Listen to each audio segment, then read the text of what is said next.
Hello, everyone, and welcome to the first episode of Best in the West. As veteran raise his glass, I'll raise my flask of water because I try to pretend to live a healthy life. At some all right. Also get some water. Best in the West, a new show about the LEC because well, we are still at least the best region in the West, and we have to brag about something. And that's what we're going to be talking about on a weekly basis. This first episode is going to be a tier list episode, a bit different from the other episodes, and it's going to release on a Thursday. We're going to aim for the others to release on a Tuesday. But yeah, what we're going to be doing is just looking at the games that were played, discuss the team's performances, highlight some clips, discuss them together. Maybe in the future we will have some guests on as well if they still like us by that point. But yeah, as I said, veteran, this first episode, a tier list episode, your specialty. I hope you're looking forward to it. Oh, I always look forward to these. I never skip a chance to be unpopular on Twitter. Yeah, well, it at least does well on the impressions, right? That's one thing. Also for your DMs, I don't know what the Thanks. state of yeah, I don't people know. don't get people don't get this, but like it's always whenever I do these things, you get like a burst on the day. But honestly, overall, I swear I like dip for the next few weeks and then just slowly climb back up. It's There like are a lot of yeah. it's doing drugs, you know. You have a high, and you're like, okay, let's go, and then you crash down, and you climb back up, right? At least I've been told that's what drugs are like. Obviously, I'm not, I was gonna say, yeah, Tom, that's no sound clue. quite educated on this topic. Wouldn't know. Would honestly wouldn't know. No, very Nor would I. I'm completely sober. Christian boy, right, mom? Anyway, Mhm. so we're gonna be starting just God, that's good. yeah. Okay, good. Yeah, so this is the first episode we're recording together, and as you'll notice throughout the show, veteran and I haven't. I think this is actually like the first time we're just talking together at all, aside from the rehearsals that we did for this. Oh So yeah, true. these episodes are going to be a bit feeling each other out, see how the dynamics go, and that's hopefully going to get better over time. But if you're staying with us throughout the entire ride, you'll see the show develop as well. So stay with that. Let's just get to the tier list. We're gonna do it per role, so top laner, jungler, mid laner, ADC, and then support. And unlike the LEC awards, we are gonna skip the coaches because how would Yeah. you how would you rate coaches I in mean, this? I would put all coaches in contest basically, because even if I like talk to like I know how like Grabs or Young Buck etc. operate, but do I know how they operate relative to all the other coaches? Fuck no. So I still can't assess them, can I? Like Right. it's We're, yeah. we're, we're just gonna be talking about the players, and the way we're gonna do it is I'm gonna show this graphic now. Is that we each have our tier lists, as you can see them here. They go from contest if we just personally do not have enough info to judge a player on. Then we have the reject tier. It's for all the players who have unfortunately been kicked by their teams. And then the lowest tier we have DCB. S is the highest tier, and that we have for regular players, and then we have one player who is going to be the best in the West. Or maybe if we feel that two players are together the best in the West, we'll put them there. We'll see how that goes. And we're going to start with top lane. So Ooh. now this is where veteran his method. You should also put White Knight in the reject here. By the way, Oh we got God, yep. no.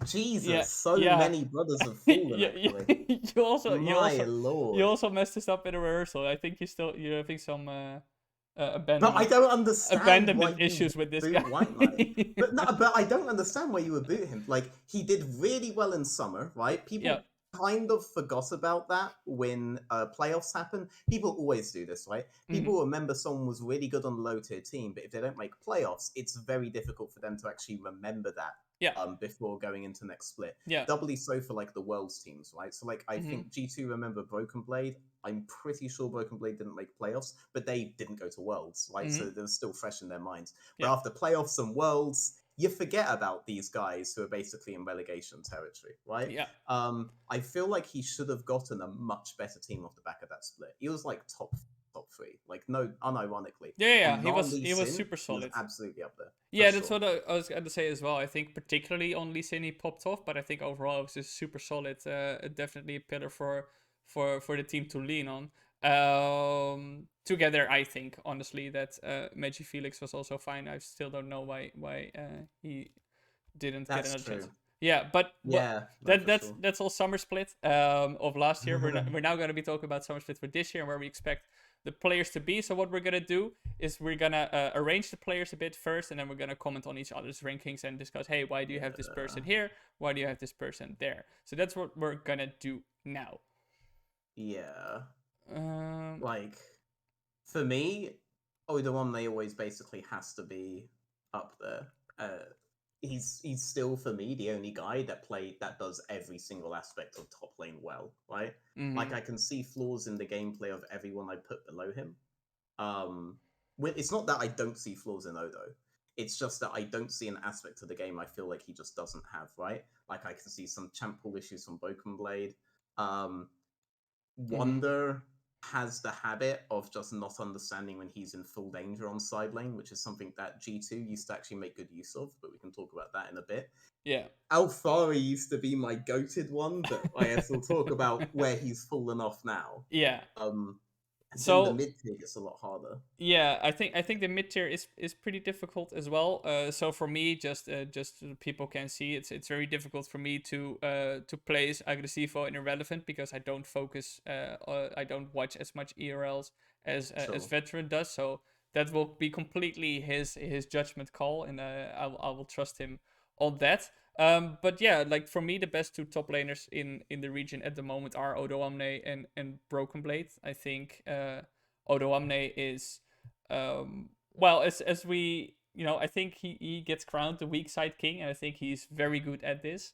Um, when playing on tank duty, he's being put on that a lot. But even when he's playing a Gnar, you will see that he doesn't get much resources, but still manages to play super well. And I think that is something that is pretty unique in what we see in Western top laners, because overall I'm not too hyped about European top laners, but I think what he does with the amount of resources he gets is pretty impressive.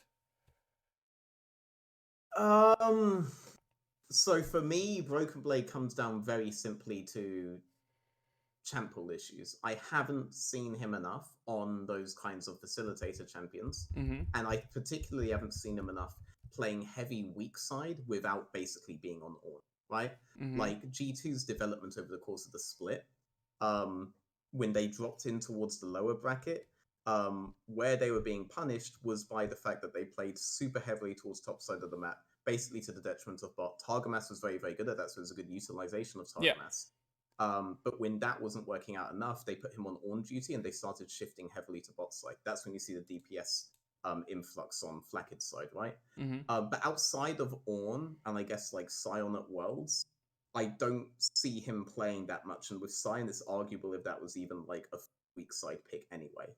Like Sion's a completely different makeup of champion to others. You can play him in multiple different ways.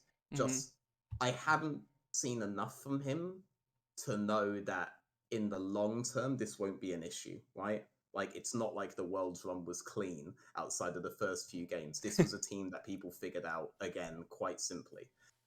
In the losers bracket, it was quite shocking to me nobody thought to just hit that Ornn trigger on Broken Blade and revert G2 back to the way that they were playing before. I'm not saying that he definitely can't play that style, just I haven't seen it yet. And you so haven't I seen can't enough put of him... it, yeah. I mean, at MSI he played, I see here, 4 Ornn games, and went 4-0 with. But I think the thing is, if we look at who he played against, oh, hang on, this is oh no, it's actually the playoffs. In the playoffs he played for. I was thinking, wait, I don't remember that. But... yeah. Sorry, that but was my hilarious mistake. is true. Yeah.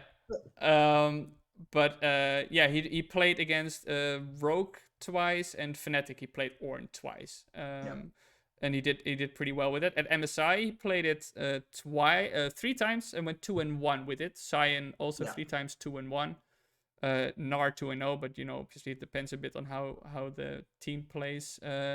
If Gnar is like maybe a weaker side of the team, but as you said, G2 plays a lot toward the top side, especially in the spring split, and he's good at it. He's very good at being a carry for his team, so that's definitely no blame for him. I still think, I still think that given how well I saw him play in the past as well on teams that were not nearly as good as G2, I would still give him like a benefit of doubt. I would put him S tier.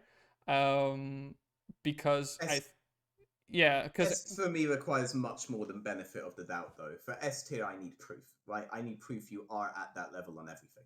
I'd put Alfari up there if I took that kind of a notion, right?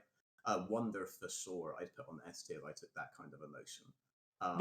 but I'm also taking into account like recent shape, and then that's where Alfari and Wunder for me, like they are in A tier, where yeah, I see Broken Blade. He has been in very good shape recently, and I've seen him do well on teams that don't facilitate him as well enough. So I would say, okay, yeah, but this dude.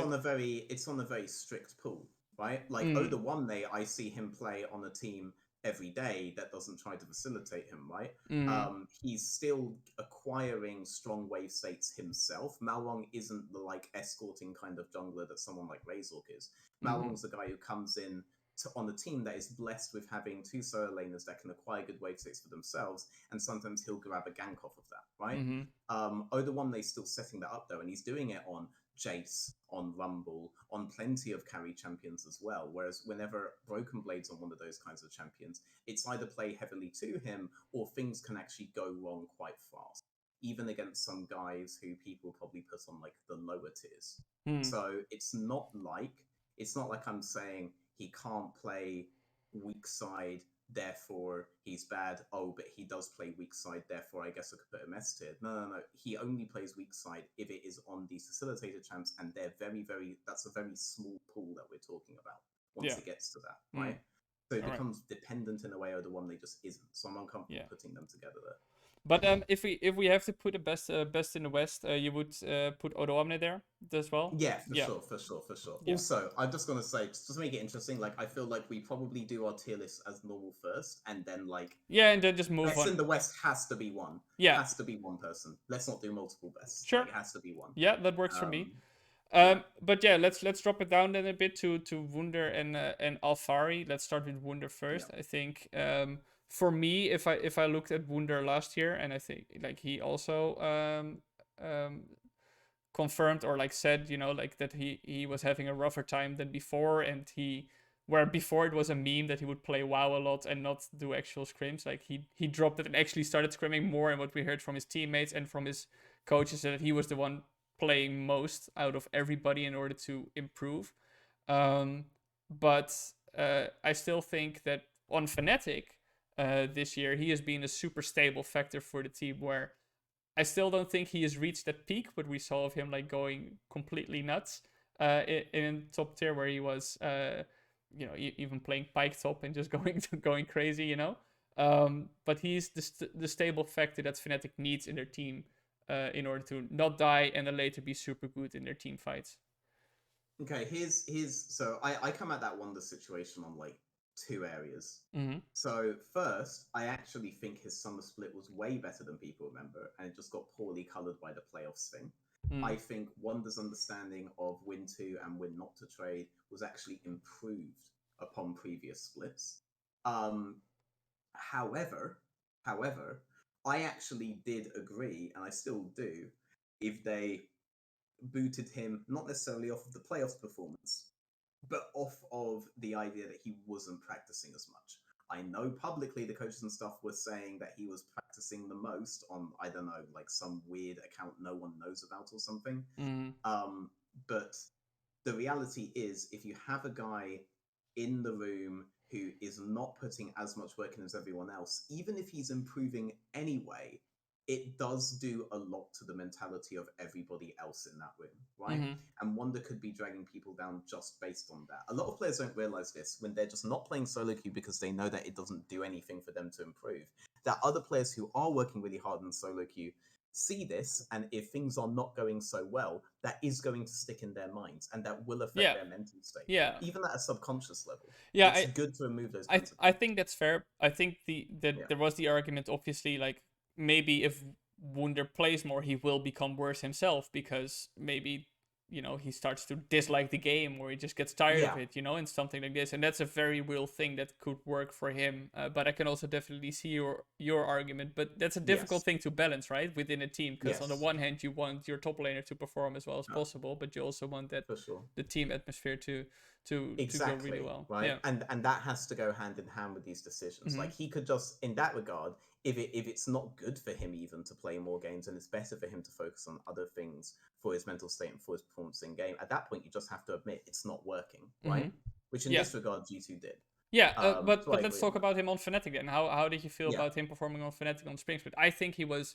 Uh, I think people got a little bit too high on him of that play he made in the first week where he outplayed on Gragas and 1v2 like a tower dive. Super well played. Don't get me wrong, but all of a sudden it was like, oh, this guy is immortal and he's back in peak shape. When afterwards he just kind of became a bit calmer, just a stable guy, as I mentioned earlier, who then transitioned well into playing pretty decently in the team fights, and later actually very good in the team fights. Well, it wasn't just those plays, right? It was also the fact that we were finally seeing a more weak side Wonder that we Mm-hmm. hadn't seen for a while, and a guy who'd previously been plagued by overextensions to the point where if you removed perks from midsection, they couldn't really call this guy back. Um, the, I finally saw that he'd actually developed in those motions, right? Mm-hmm. The way that when Fnatic decide to weak side someone, it's much more dramatic than it is on most teams, right? Adam probably has very fond memories of those times where he has to drop like 40 CS so he can be bot lane, Yeah. But Wonder was not just able to play that; he was able to find ways that he could even trade in those scenarios, right? Mm-hmm. The very very small windows he had, he was taking. So I really liked his performance overall.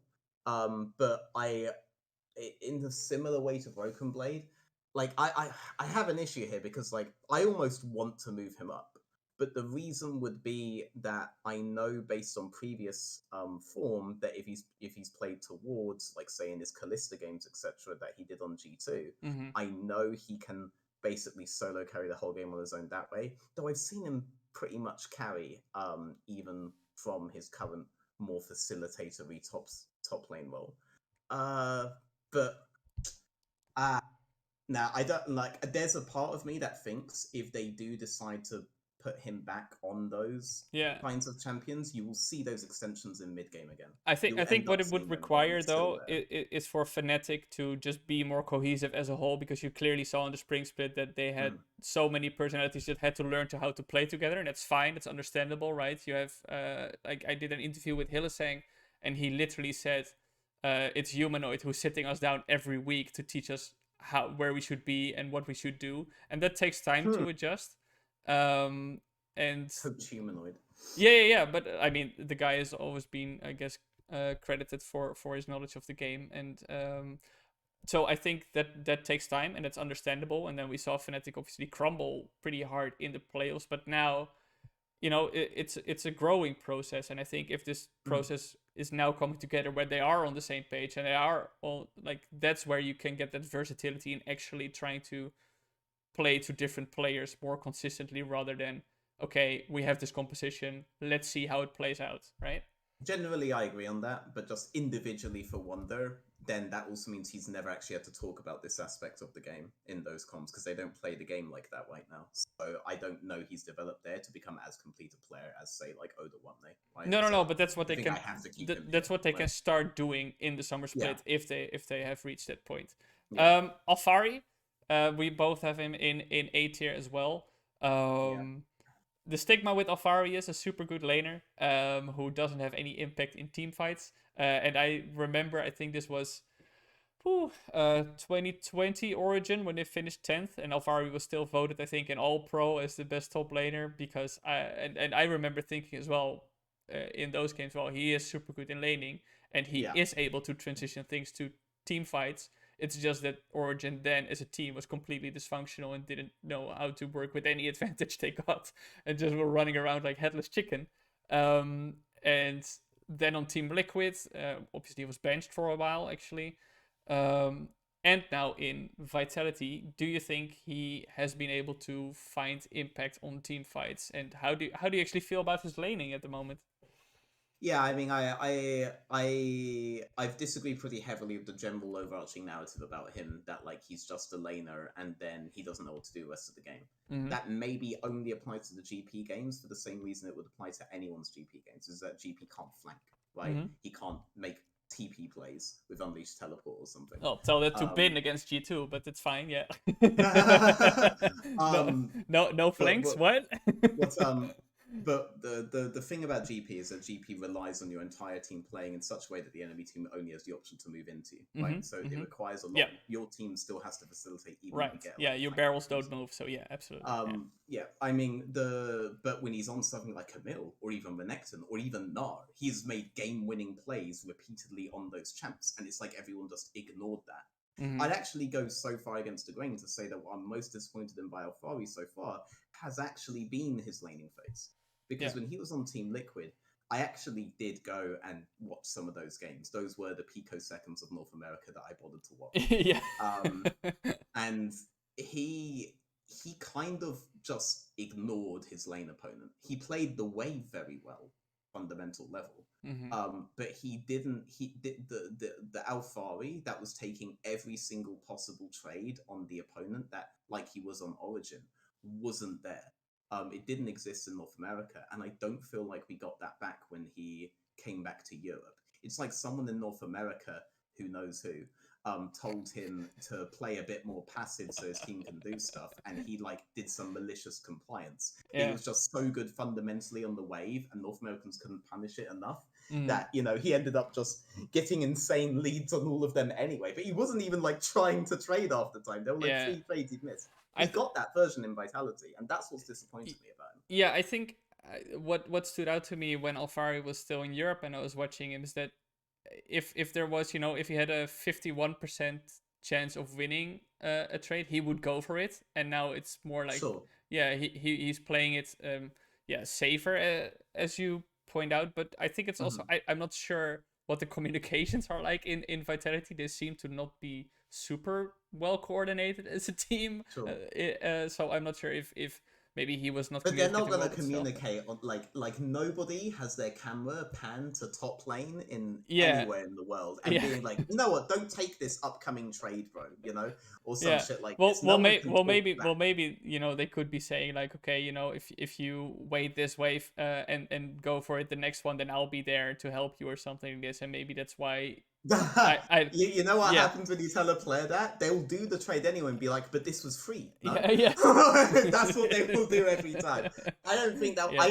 I will never give players excuses in those regards because I Mm. know what they will actually say Yeah, when well, push but the comes to thing is, shove. there is a reason why Alfari didn't go for that stuff. Maybe it was also just adjusting to the team environment in general. It's very difficult to judge, obviously, but we see that it wasn't happening as much.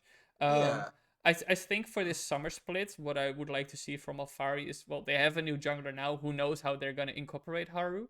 That's gonna be yeah. very interesting to see because they brought him on, said in their No. statement he has to be more in line. He's gonna be more in line with the team vision. So I wonder what this team vision is then, and what they're gonna do. But I still think Alfari, the fundamentals are just sick. Like the fundamentals are still there. He knows the matchup super well, and he will always play to them. I just hope for him and for the rest of Europe that he will be able Uh, to find that shape again that he was in that we were talking about. so my list at this point becomes way less aesthetic than yours, which is insanely aesthetic, by the way. I almost preferred it before you put Well, the one I where mean, that's like yes, I have two two two that two two. I have two that I can't assess, and those are cut off from Yes. those are literally from your B tier both. Me, and So also I haven't put Genax on like C tier, right? Like I've kept yeah, him more or less. I mean, I don't know. Like I'm thinking about like okay, so my issue here, right, is okay, we're like going down to the okay, next tier. Yeah, yeah. So my issue here, right, is I'm looking here and I'm thinking, all right, what are my issues with armor? Because like I'm punishing Broken Blade for the champ pool that he's shown he can do in certain styles, yeah, right? Armut's the king of those champ pool issues, right? Well, yes, maybe outside of some of the guys that are here. Well, one of the guys that is here. yes, But like yeah. So I do punish him for that. I also think a lot of the times when it came to like team fights and stuff, I was thinking more about the support than him, right? This mm-hmm. is also something I could say about say Finn, but I don't believe Finn has the kind of pool restrictions that Armut does, and overall I was really impressed by Finn. And then it gets to these guys, right? And it was as simple to me as like Vizicachi. Sure, I don't think mechanically Vizicachi is all that anymore. I don't think mechanically Armut's all that anyway, even Mm-hmm. on his preferred pool. Mm-hmm. But what I did see a lot from Vizicachi in the LFL is that he was able to hold his entire team's game state for elongated periods of time while he scaled up on champions like Gwen. Gwen's probably a champion he was most famous for in LFL. I mean, other than every time people mention Poppy.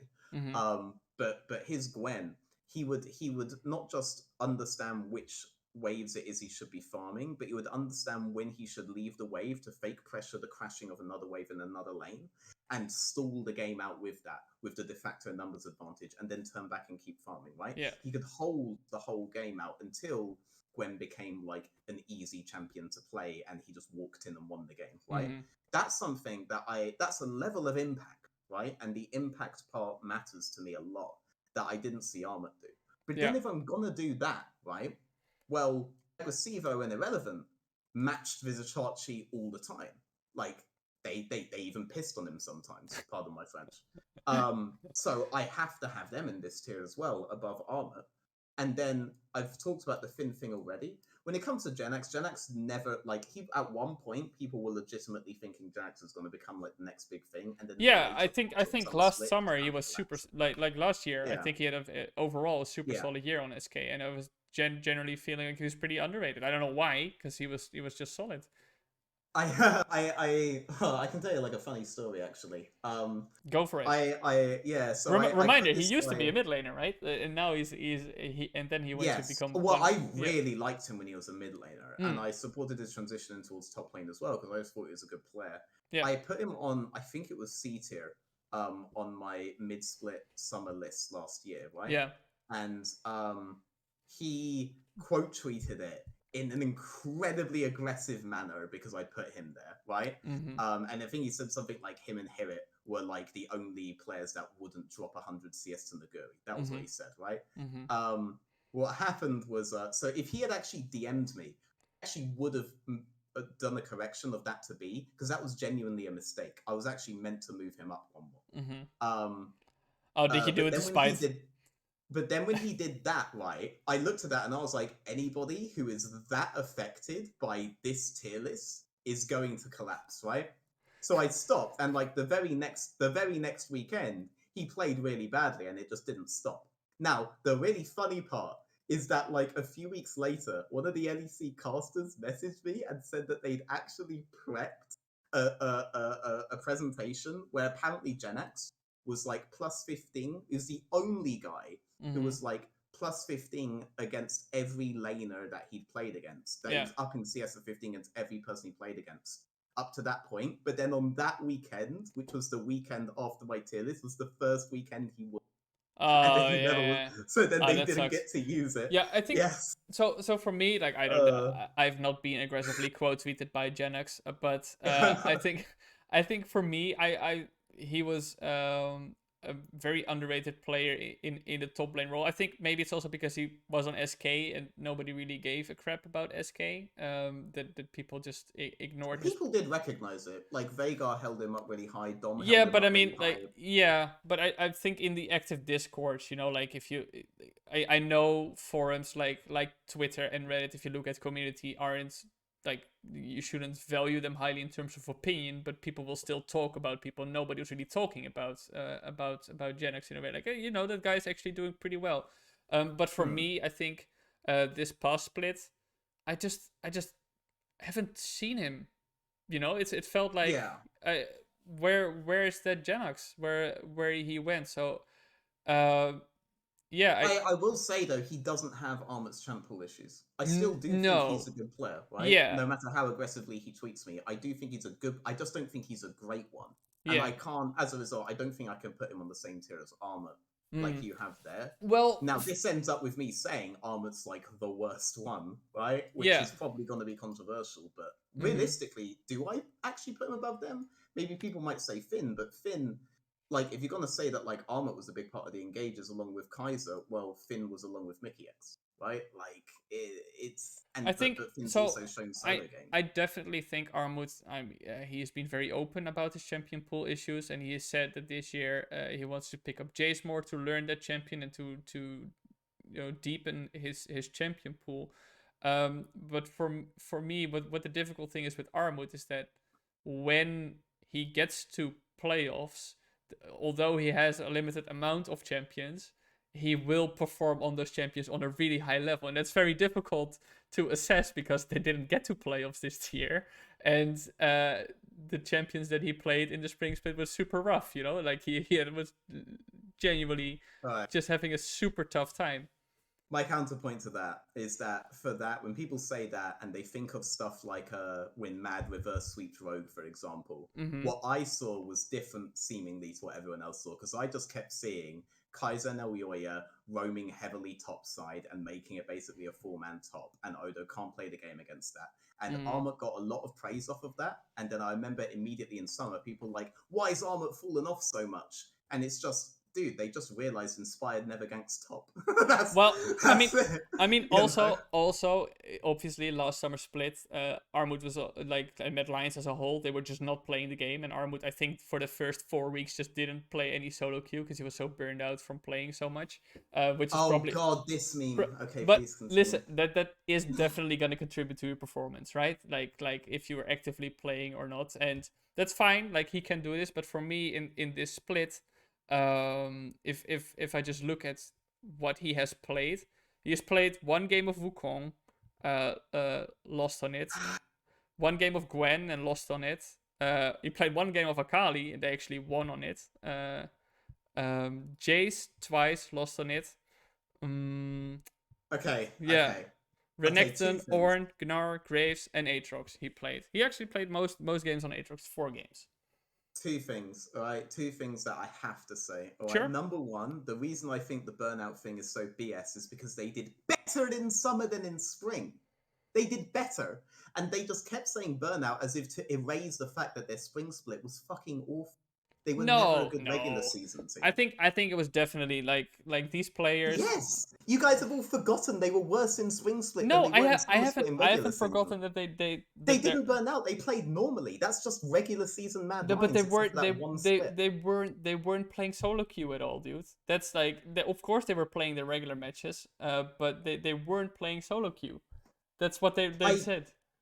the same reason why I think Wonder could have not been playing solo queue but still been playing really, really well, I also attribute elsewhere. I actually don't think solo queue is the be all end all. Solo queue really matters if you want to test new champions. The Mm-hmm. solo queue will teach you almost nothing about competitive league. It's just really good mechanics testing for new champs. Armut's not developing new champs. I'm shocked. Right? That's just a normal thing. I don't think that's actually going to impact them too much. On the burnout thing, there was nothing to make an excuse about with burnout there. Like they were just playing like normal in regular split. That's just normally how Mad Lions do. The second thing that I want to say is that, by the way, I'm also going to predict that a lot of people are going to at me on the Armut thing because Wukong is like piss broken right now, and Yeah, he's a it's Wukong. just gonna be banned, That, right? It's just gonna be I banned. assume so, Yeah, but if one team lets it through, people are going to at the fuck out of me. yeah, So probably. one team lets I it mean, it's through. fine. I mean, it's fine if he has a good Yeah. game. He's a super likable guy, and I really hope he does well. Like, Oh yeah, no, he's a nice guy. yeah, he's a super nice guy. But yeah, the champion pool is just are still there for him. Obviously, He's terrible at those quizzes, though. Have you ever seen him oh, on it's those quizzes? yeah. I mean, He's if it, I mean, honestly, if this was based on LEC pop quiz episodes, he'd probably have to be in reject here. It's like, oh god. yeah. Come on, dude. This is the tier list. If we have to move everyone up, to be honest, to create the gap. If it's just on the pop quiz. Yeah, yeah. But I watched one of those clips recently, and it was Kire, my fellow Dutchman. He looked at a Belgian and a German flag, which are next to each other, and they are like a quarter twisted, and the colors are not in the same order. And he said, two. I think he said like two German players. Wait, what? How you? Okay. Oh Yeah. god, yeah, yeah, yeah, Yeah. yeah. I And mean, there have been some bangers when it comes to oh, that geography. I love Honestly. those quizzes. Please, Chakras, keep making them. Yeah, so I would actually like to hear a bit more of your thoughts about the two new top laners, because you put them both in the B tier, which is oh, solid. a solid Sure. tier, you know, irrelevant and I mean, aggressivo. if you think we have time, sure. I mean, Just very quickly, what do you see in their strengths? And so Agressivo I've hyped up for absolutely years. yeah, This guy I should think have he's been been starting on Misfits yeah. last year for Mm-hmm. sure. Yeah, and his Irelia as being the champion that everybody's always really loved about him. I always really loved how he set up all-ins in lane against his lane opponents, and I really loved his understanding of split pushing on champions for a while. Yeah. Then 2 years ago, I'm trying to remember which. No, it was while he was on Mrs. Premier. Um, he started developing his tank pool as well. And it was the flank angles he took from side to team fights that were really impressive to me, because most people would just play front to back Yeah. with their tank champions at an ERL level. Yes, ERL tops are bad, who knew? But Agressivo was finding so many creative ways to engage these fights in areas that the enemy just had completely unwarded. I was thinking, right, he just has the full package. That probably came a lot from his Kennen gameplay. His Kennen is monstrous. Mm-hmm. And Irrelevant was a guy that I saw last year's summer on, I believe it was Game Ward. But it was like a 7th, 8th place LFL team, and I was prepping for an LFL show. And when going through the VODs, it was like, this guy is literally doing everything about the wave correct. Like everything I would normally correct a top lane to do, he's just doing it. And I didn't know why no one had been recommending him to me at that point. Yeah. So yeah, like I don't know. I was mind blown about this guy. I'm really glad that he got the Misfits job, and I'm really glad that they have seen the light and that they have. I mean, it's that kind of they've it moved him felt up as like it well. was only like he only got the opportunity because Herod wanted to stay in Korea. At least that's how Misfits phrased it, right? That's in their announcement. No. Misfits were very clear on their announcement thing about Hirit that they'd already decided Irrelevant was going to LEC and that Hirit would be doing LFL. They were very clear about that. Mm. Go back and read it. That's Yeah, why okay, they maybe released their I second misremember statement. that. That's Yeah, possible. Yeah. But because yeah, they I the mean, I'm decision. excited to see both of them actually. For BDS, yeah, it's hard to imagine Agressivo having a tougher split than Adam had last split, because Adam's split was really rough. The spring split.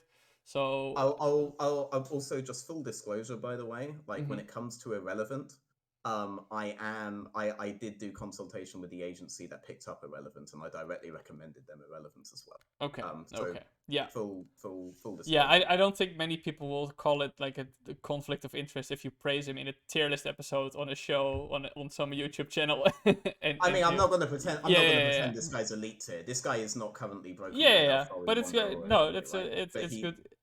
Yeah. yeah, All he's right. good, and he can hang with all of these guys. Cool. Anyway, we go to the junglers. And I guess we start with the reject tier. We lose Zanzara and Selfmade in this off season. Yeah, Zanzara no, is, it's a blower. huh? It's a blower. Yeah, I mean, Zanzara was like one of the most likable people across any team to be on broadcast, you know? Like any interview with him, any desk segment, he could just go on one of his weird rants and it'd be just comedy gold, and it would be fantastic. And for the brand as well, for Australis, it was just one of the one of the best players you could potentially build a brand around. Yeah, Yeah, I mean, he was solo carrying Australis brand, yeah. right? And I don't understand why they wouldn't do everything they can to keep him. Do you think competitively he should have been kept? Well, that's different, right? I think like this guy tricked me. Like I thought for like a couple of weeks that Trundle's full clear was terrible because he was doing Trundle full clear like 40 seconds later than what I can do it in practice. You know, like this guy has stolen some some truths on broadcast for sure. But in terms of branding, I would assume you'd want to keep him anyway. Mhm. And I mean, like Australia's kind of have an obsession of making profit, right? And they're probably like this is speculation, but I'm assuming that they're just going to try to look to sell ASAP, because Mm. that's generally what happens when your organization is obsessed with making actual profit at that point. They're just looking to sell ASAP. Mhm. Self-made, on the other hand, is an absolute travesty. Like they should have kept that entire lineup the way that it is. There's Yeah. no rhyme or I reason mean, behind removing them. well, the thing is that if they did view the game differently and how they wanted to be played, like that's also something that Fnatic back in the day had, with like you had Reckless and Hilla saying who wanted to play the lane differently, and then you had this argument, between Bwipo and Selfmade, who wanted to play the game differently, which ended up Selfmade Right. being sold to Vitality and Bwipo going to jungle and then bringing Adam on You have board. managed to name everybody but the guy I think they all had the biggest problem with in terms of playstyle at that point. What, in Vitality or Fnatic? In Fnatic, like, definitely the biggest issue playstyle wise was that Nemesis was like, Oh "No, yeah. you shouldn't go in here," and everyone else wanted to go. No. I think what at least the message that I got was from it that Hylissang and Bwipo would always like, yes, go, and Reckless and Nemesis would always like, no, let's not go. But I'm not sure about Reckless when it comes to that, because Reckless, especially like even just gameplay wise, you could see in the spring split of that round when they played heavily towards bot side and he was maining stuff like Kai'Sa, he was the go button for the rest of the team. And he you kind of have to on Kai'Sa, but yeah, okay. You have to, yes, Yeah. but that's why they played around him. That's similar to Tristana play. This guy has go button 24/7. Reckless does. So that got lost in some stupid narratives. But back to Selfmade, because the guy Selfmade is much more aggressive about these opinions, maybe, but like very vocal. Yeah. But I don't think he would have been alone in that. Yeah, I don't know. I think maybe if the players say like, hey, because he's obviously a very talented player, but maybe he just doesn't play according to the way the team wants, or doesn't see. Yeah, I don't know. I guess. I mean, I'll tell you what I think. They have the insights, knowledge of how those conversations went, right? So I mean, this is going to be prescient for the whole list in this regard, but like the reason why the jungle, like, we just did the top lane pool, and the top lane pool is definitely the weakest last year, but I think the jungle pool is going to become the weakest this year, and it's definitely going to be the weakest next year. And the reason why is because junglers are losing the argument. When you're a jungler, you are sat there with 4 laners who are incredibly opinionated about how they want the game to be played. All you need is one of those laners to be like the big brand value of your team, and you're going to suddenly have to play to his fife. When you have a player like Selfmade, or say Razork, or any of these strong parving junglers, and they want to play the game optimally based around their jungle pick, which is honestly how you should pivot early game, and their laners disagree on it, the junglers are never going to win that. It's going to end up being a 4v1. There's much more of a chance that one of those laners is the brand guy and not you. It takes a lot to win that argument, which is why you have this epidemic of, and Selfmade's not the first one, of junglers who apparently just, don't fit with the way the team view the game. Because they view the game jungle-centric, and everyone else views it lane-centric. And the answer is not that. We've seen Inspired, Tink, so many guys clearly have huge disagreements with their lanes about how to play, and you're going to keep seeing that. For Selfmade to have that argument, especially with who he was playing with in summer, right? In spring. Yeah. No, I mean, he would be playing with them in summer again. Yeah, in spring and then in summer last year, right? I could absolutely see that be the case. There were definitely laners there that were very opinionated, right? Yeah, and especially like when you saw when Bwipo replaced him in summer last year, right? And how Bwipo played, right? Like, what was happening? Like, Bwipo was making decisions that were bad from a jungler's perspective, but were really good from like bot lane's perspective, right? Or top lane as well, like I think Adam liked Bwipo a whole lot last summer. Yes, exactly, right? Like, of course Selfmade's going to disagree with that notion on how to play the game, right? Because he's a jungler and he wants to play jungle properly, and that's what I think ended up happening overall. I just hope Selfmade is going to find a team at some point where he will be able to thrive in, because he's clearly super talented. But I guess then we are just gonna put the other junglers in our tiers and move them around a little bit and see what we end up with. How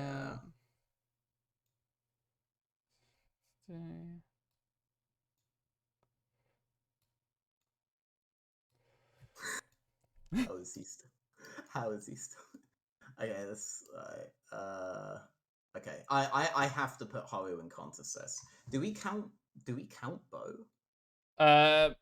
Or is he just not playing? Well, like, what is up with that? So I think for Vitality, the thing is they want to play with Haru now and then train Bo in English. And I think the latest Bo is meant to start is Spring Split next year. But I would figure that if Vitality struggles a lot, then they will probably try to bow out instead of Haru. So I'm not sure. But wait, is Bo actually in here even? Nah. No. So I let's just not do him now then. Okay. Um, I mm, don't know actually. Okay, so let's see. Hang on. I'm personally gonna put Xerxes in contest. If I assess Xerxes by how he was last time in Europe, I would probably put him C. Yeah. I thought Xerxes got like way too much hype. I thought this guy played incredibly selfish. He didn't try to fix lane states or anything like that. He didn't play jungle efficiently. He just played very farm heavy. Mm-hmm. And I don't think the team even got that much for it. It's not like he was an insane team fighter later. But he's been in America for a while, and I didn't watch any of his games. So I have no idea how he plays now. So I'm actually just going to stick him in contest. So yeah. Okay, we have quite some discrepancies here. Oh yeah, we actually. do. We'll get into this. All right. This is gonna be So fun for me arguing against somebody who focuses a lot on jungle. I don't focus a lot on jungle. I just end up arguing about it. Yeah. Like, holy lord. Sure. Okay. Uh, I think for me, I'm just gonna make the case about Youngos. I think for me, he is the best in the West because not only is he versatile in how he can play the game, he doesn't always need to, but I think he understands perfectly what his laners needs and plays to this very well without sacrificing as much as the next person on my list that is Malrang, and you have also a bit lower. I think for me, he is the complete package. You saw it in the playoffs in Summer Split. You saw it at MSI, where even in the games that G2 lost in the later part of the Rumble stage, Jankos was still playing very well and trying to do everything to get his laners to a state where they could do something. It's just that the team wasn't functioning anymore at that point. Yeah, I don't know. He's the in-game leader for G2, and he's playing that role super well. He plays to his laners. He can play multiple champions, contrary to what people meme him about. He actually can play Nidalee, and he can play carry junglers. It's just that G2 doesn't want to play that a whole lot at this point. I mean, mechanically, I think Jankos is the best on the list. Just to clarify, All I right, think mechanically he's the but best. you're judging him more on his pathing then. Well, I actually don't know who I think's the best right now. So okay, so my issue with Jankos is that his playstyle is perfect in a jungle where rubber banding is not a thing. So think about when G2 were really, really good. They were really good immediately before rubber banding was basically removed from the game, right? Way back in 2019, right? And then 2020 G2 was a completely different monster where suddenly efficient jungling was a huge deal. That's when Canyon ended up shifting his playstyle pretty dramatically, but he shifted it in a way that was really, really good for the current meta. Yeah. Because they had to tone down this 4-level lead that people were getting over and over again, right? Now, in those scenarios, that's when Yanko started to look weaker, but that's because he ended up behind in XP in a way that he didn't before. What he is really good at, and this is one of those rare times where like coaches will say that their players play in a certain way, and I actually fully agree with them. What he's really good at is he reacts really well to changing map states. So he understands when his players are suddenly going to go all in, even if it's in a really in situation for him, and he's there, right? He knows when to cancel that. But it's inefficient. Like his parving, like he doesn't know how to recover from that parving wise. That's my issue with him. So there are metas where he'll be punished for that, and I think right now we are in a meta where he'll be much more punished for that than last split. I think the durability patch made champions like Karthus much higher. Champions like Lilia, though I think Lilia's fine for him. Like Lilia, Hecarim, these are like perfect Jankos champions. If I'm trying to think about like the way that he likes to play, because they can peel off into lanes really fast. But I think farming jungles like Karthus, like Kindred, like Graves, these aren't such good Jankos champions. They're champions that like Razork and Elyoya can do way better than Jankos can. I still think he did well on Grace, honestly. But no, but this is about the decision between doing a camp now and doing a lane now. Mm-hmm. And Jankos will make that choice inefficiently for farming junglers in a meta where he'll be much more heavily punished for that decision, right? Hmm. So I think he's meta dependent, I think and okay. that's I, always been the thing that prevents me putting him S plus. I wouldn't necessarily think that Jankos is maybe like himself in how he plays meta dependent. Maybe how his team wants to play is meta dependent, and he is the first one to sacrifice himself No, in order. yeah, that's the Yeah. thing. You can't do that though in those kinds of things. Like if he does that, he just sacrifices both of them. Is what I'm saying. Because you I end up see. with a much weaker person in what is a much stronger role. So you Like would Kindred. rather kind of say that he should slam his fist down metaphorically more and say like no, I'm not gonna help you now. This is where I need to farm. I mean, Or yeah. it's kind of like Mm-hmm. the issue is more likely that on the previous rotation he should have escorted waves so they don't have to trade at this point. And if they are trading at this point, that's the time when the coaches should step in and be like, you don't do that here, right? Mm-hmm. But it's also the recovery he does from that. So say Yeah. he does that on one side of the map when he's about to do a top to bot clear, right? He's most likely to do, say, a full top to bot clear off that, when actually the time he spent top means that it would be a lot better if he simply reset and did a bot to top clear, because he gets his highest value camps first. He could potentially skip the top side camps that are at lower value to then do a regank on the bouncing wave of the play that he just made. Yeah. Those kinds of recovery decisions he doesn't do consistently. All right. All right. Well, I also see you have Razork and Elyoya in S tier. Yeah, I mean, we need to talk about the elephant in the room, no? Like, we Oh, can like mention all those Malrang. and Yeah, say why. sure. I mean, So, okay. okay, Malrang. So conversely, Jankos reacts to laners being in a bad state and is almost like too nice to them. Jankos, if you're watching, you're too nice. Be a bit meaner, all right? Yeah. Malrong, on the other hand, right? So Rogue has always been blessed, all right? They are blessed with Larson and Nodo, and Larson and Nodo will fix their own wave states and scenarios where anyone else would be begging Jankos to come, right? Even if subconsciously, okay? Malrong. So the difference between Malrong and Inspired is Inspired was like, great, my laners don't need me, so I'll just keep farming. Yeah. Right? He didn't even invade enemy jungle except for that. I mean, game Rogue against was Wicklow. literally playing around him. So, you know. Kind of. They yeah. were, but like for example, Pride Stalk in the ERLs are now in NA. His team's always played around him as well, right? In completely selfless manners. But Pride Stalker would invade off of that, right? Inspired wouldn't, except for that time where he decided that Whippo's existence was the biggest affront to mankind. Yeah. And he made him 0-7, right? That was a fun game from Inspired. Yeah. But like Malrong, on the other hand, he sees this situation and it's like, great, my lanes have good wave states. Who do I gank here, right? And he just goes and ganks and like picks up a kill off of that. But he doesn't set up that scenario to get the kill. His laners do, and he capitalizes off of it. Yeah. Now this has led to games where he's been high in kills, Rogue have been high in kills, and they've actually been down or even in gold, even though the numbers of kills are really high. Yeah. Because Razork and etc. are still playing efficiently, and there's loads of opportunities, therefore, for them to come back and team fight them to death. Right. This is actually something that Perks alluded to on Euphoria. He kind of saw the Matrix, and my respect for Perks keeps going up every time he does an interview. Oh, he's very smart about the game, yeah, but I think he understands, right? That the Malrong, he understood not just that Malrong was a bit of an illusion, but why he was an illusion, and specifically why junglers would always have some sort of illusory concept within Rogue, because the laners are so good. But like as a result, that fundamental aspect, like there are games that I was flicking through just before here, and literally every game there was a time where like Malrong's making a gank on bot, right? And Oda 1-Nay's wave is really, really bad. But Oda 1-Nay like 9-heads it and the wave is suddenly good again for no real reason. Even though Malrong is showing on bot. They're 3v2ing on bot, he's picking up a kill. Yeah. And so, like this would happen multiple times. Yeah. Right?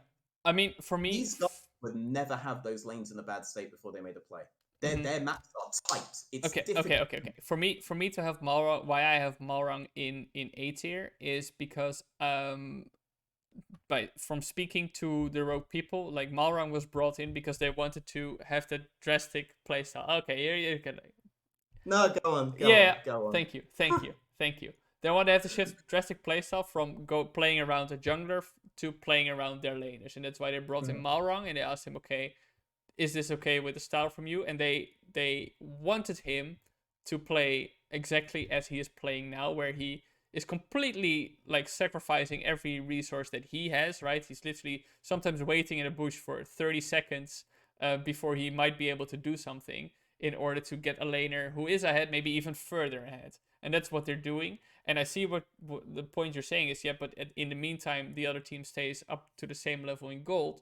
But if you look at individual laners, Rogue is going to be far more ahead. Now, your argument... Well, no. To clarify, I'm saying that it's not just that the other jungler can get economy over Malong while he does that. I'm saying what Malong is doing is not actually helping his laners. He's just profiting from it.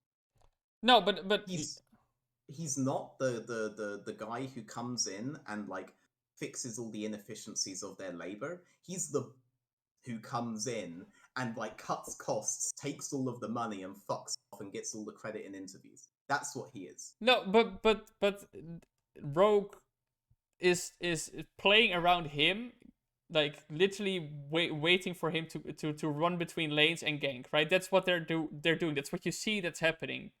And I mean, they're in a good lane state. They could chill on that lane state. Malon could gank on that lane state, or Malon could get economy during that time and maybe set them up on a decent bounce at some points and play other sides. But sometimes Malon will actually put his laners in danger. The reason that you don't see that actually play out is because his laners are so good. That was why I made the Oda 1-lane point, right? Because that's a scenario where when Malon does that, he should have actually screwed Oda 1-lane by doing it. But he didn't because Oda 1-lane is so good. Well, but then at the same time, like I'm saying that Malrong, like Rogue is saying, hey Malrong, maybe like gank here, and if you're saying about that Odo point, maybe he wasn't there at that point, but I think throughout the spring split you also saw Malrong showing up in lanes quite a few times where he was just literally running to the lane, finding the gank and getting his maybe getting a kill or getting an assist, where the laner had an even better lane. And for me, because that is basically all he had to do for Rogue. That's what Rogue is telling him to do, and he's doing that to I not perfection, but he's doing that super well. And I mean, it's making Rogue successful. Not to run in circles, but like doing something on one side immediately puts pressure on the other side. And what I'm saying is that the other side has not been accounted for when he does those plays. It's incidental, and he's saved by being on the better team. If he was on a worse team, do you know what you get? Yeah, but maybe he wouldn't do that. Yeah. On the worst, okay, but maybe, but this is all I've seen of him. Yeah. I have seen someone who plays exactly the same way as Malrong and is on a worse team. You know what that is? That's Gilius. They play the same way. They do. No, but they do play the same way. Just Gilius is on the worst team. If you put Gilius on Rogue, you would end up with almost the same thing, except probably the behind the scenes is a lot different. But on in game, you would see almost the same thing. You would. That's what you get. Right down to the Lee Sin playoff plays. Right down to that. Right down to the Jarvan Lee Sin obsessions. All right. I mean, for me, it's like we're judging Malrong on decisions he makes within the context of Rogue, and within the context of Rogue, that is what he's required to do. And I think for Rogue, Rogue is telling him this is how we want to play, and he is doing that. And now you can say, okay, from a pure jungling perspective, or how I'm saying he's not doing that. He's not. But you see him running up and down the lanes like the entire time. Yes, but when he ganks that lane, he puts the other lane in danger. But the other lane's laner is so good, he ends up not being in danger. But at that point, he is. Then he has to do some 9-head move that puts him safe again. That's what I'm saying. He actually isn't making it safe for his laners. But he's still playing selfishly. But if Rogue is telling him, listen, this is how we want to play the game, and he plays to that point where he gets like his good laners even further ahead, then I'm not gonna say like hey, listen, you should just ignore how your team wants to play and do it the other way. No, he should fix one side before he accelerates the other. But I never see him fix. That's how you do what they're asking him to do. This is why I facepalm when you said, but Rogue told me this, because it's like, well, now I'd have to have this argument with Rogue, Yeah, I mean, that's fine. I mean, you know, my insight comes from, like, I asked him, okay, how do you want to play the game? Like, why did you bring in this player? And they said, this is what I want to do. I see the team succeed in part of how he wants it to do. So Well, I mean, G2 brought in Reckless so they could win worlds, and they didn't win worlds. But I what? But I G2 brought think him in I for that think I think purpose, if you you know? look back, it's I think if you look back, it's also just like, hey, we have the opportunity to buy Reckless. Do we buy Reckless or do we let him go to another team? It's like, you know what? Let's just try it and see what happens. Anyway, but that's going into. But you understand what I mean, though, right? It's I like I understand what get you. their intention. I'm I just saying I understand. don't I think the understand what intention's you mean. been there. Let's just move on Yeah. from the Mowing point to Also, one last thing, Yeah. So last thing I just want to say on the Mawang point is like I get all this, and everyone's probably going to say that like Rogue had a really successful split anyway. They were closer with Inspired to winning the Spring Split than they were with Mawang. Okay, it's not like they improved with Mawang there. They were a much more entertaining team to watch with Mawang there, but they did objectively they didn't improve with them there. They didn't. That's just a straight fact. They did not. Europe's weaker now than it was when they had Inspired and almost won. Right? They're very close. Yeah, they were very close. Anyway. Resorg and Elyoya. Oof, we have to go through this a bit faster, I think. But yeah, I mean, we don't have to do all of these individually, right? No, no. I think Resorg and Elyoya. I think for me, both obviously wickedly talented players. Yes. You saw Resorg absolutely hard carry Misfits in the Summer Split. I think he did have a bit more trouble adjusting to Fnatic in the first weeks, especially finding his role. But I do think that, and also in the playoffs, I think was it the series against Rogue where if he wasn't on Volibear, he just wasn't doing anything. Might be, but I think that still Resorg is still at the core a super talented jungler, just needed to find his place more. Elyoya is probably the reason Mad Lions won most of their games in the Spring Split, because the rest of his team was just absent. I think Unforgiven had a few good games, obviously. Kaiser had here and there a few good games, but Elyoya was the consistent factor. For me, I mean, there. Elyoya still just makes the correct pathing decisions. Yeah.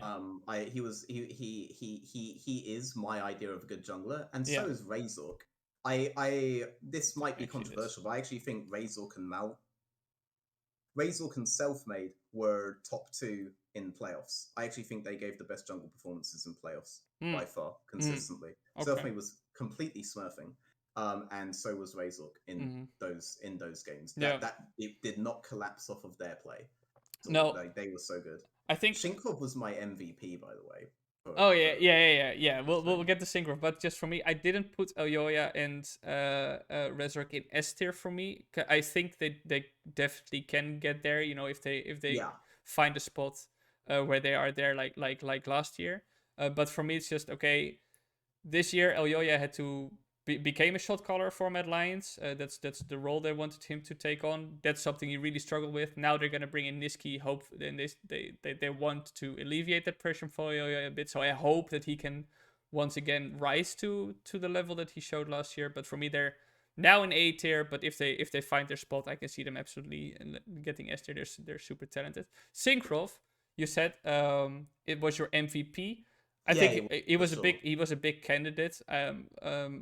But I mean, we will get to Viteo later, but for, and Hillesang as well.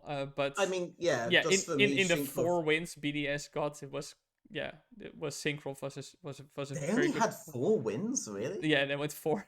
There was 4. Well, when it came to like, so for me, MVP is literally most valuable in the sense of like who had the most impact on the team in general, in a positive sense, and I think ratio-wise, Shinkrov had like the most impact. Oh, he was head and shoulders above the rest of his team. Absolutely, yeah. And he's incredibly efficient parver. The reason why I don't have him on the Resorg, Jankos, Elyoya level is because no offense, Shinkrov, don't believe he has the hands to hang with those guys, especially not Jankos, right? Who may as well be a laner.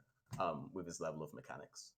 Yeah, I think for Synkrov, even in the losses that in the many losses that BDS had, I think what he did super well is that he kept a lead early for himself and still was able to help his laners not completely collapse in the laning phase. And then once the map opened up around like the mid game, yeah, I mean, you can't do everything, right? You can't He tried. Yeah, I mean, he definitely tried. You just can't 1v9, so it's just very different. Yeah, no one can. No one can. Especially, I'm sorry, BDS, but especially when the team was just not playing coordinated at all in the mid game. Like, what do you expect him to do? I agree with the player changes that BDS made overall, right? Like, definitely Limit was lagging behind pretty heavily in Yep. those later phases, and Which sucked I know because Adam Limit has his Limit had plans, had but very good splits in the past, but yeah. yeah, and especially like debuting in, I thought he was a really good Yeah. pickup for Schalke. Like, Yeah. he was really good in the ERLs. He was one of those like hidden diamonds. Yeah. But ultimately it just wasn't it. And I'm sorry, Adam fans, but like, Yeah, he if you're was gonna go hard on Wonder for that game, then you have to go hard on Adam for some of these, you know? yeah, Adam had a Yeah. very, very tough split. But Yeah. yeah, Synchro, very solid player overall. I think he made a Yeah. good impression. Marcoon and Zlatan are the other ones we both have in the B tier. I think Marcoon made a very big splash when he entered Excel after 4 weeks last summer split. So he literally entered very late. Mm. But and he did very well. Like immediately brought a very aggressive playstyle to Excel, but he just didn't have that same impact. I like this split. I thought. Mm. I would still put him like in B tier, benefit of the doubt, because I think, yeah, I don't know. It felt like he was all of a sudden he just had to play, I think Jarvan and Jin Zhao a lot of the time, which was different than what he had to play last year. Um, Sure. and Zlatan, overall, super solid debut for rookie. I voted for him as rookie of the split personally. Had a few games where he really inted, but at the same time also had a lot of games where he just stable factor that his team I worry. needed. I worry a bit about his lead dependency. To be honest, it felt like Yeah, he he fell played back on that 9 Lee champ a Sin bit games, much. I think. Yeah, Yeah, there were so many games where there was like some really broken champ up, and they just locked Lee for him. It felt like yeah, a crap. yeah. Uh, It's okay. He's a rookie, so no, like he uh, versatility should come later at this level. Shadow was also a player who played a lot of Lee Sin and Mad Lions, and he ended up also, I think, still super solid jungler. Also, got too hard shit on for his performance at Worlds 2020. But that's a whole different discussion. Yeah, I mean it was just one bad for him, but whatever. And then I mean I have Xerxes in C tier because I actually went back and watched some of the Immortals games, and I oh, spoke to a nice. bit of my a few of my LCS people about him. Was Just it to, Immortals?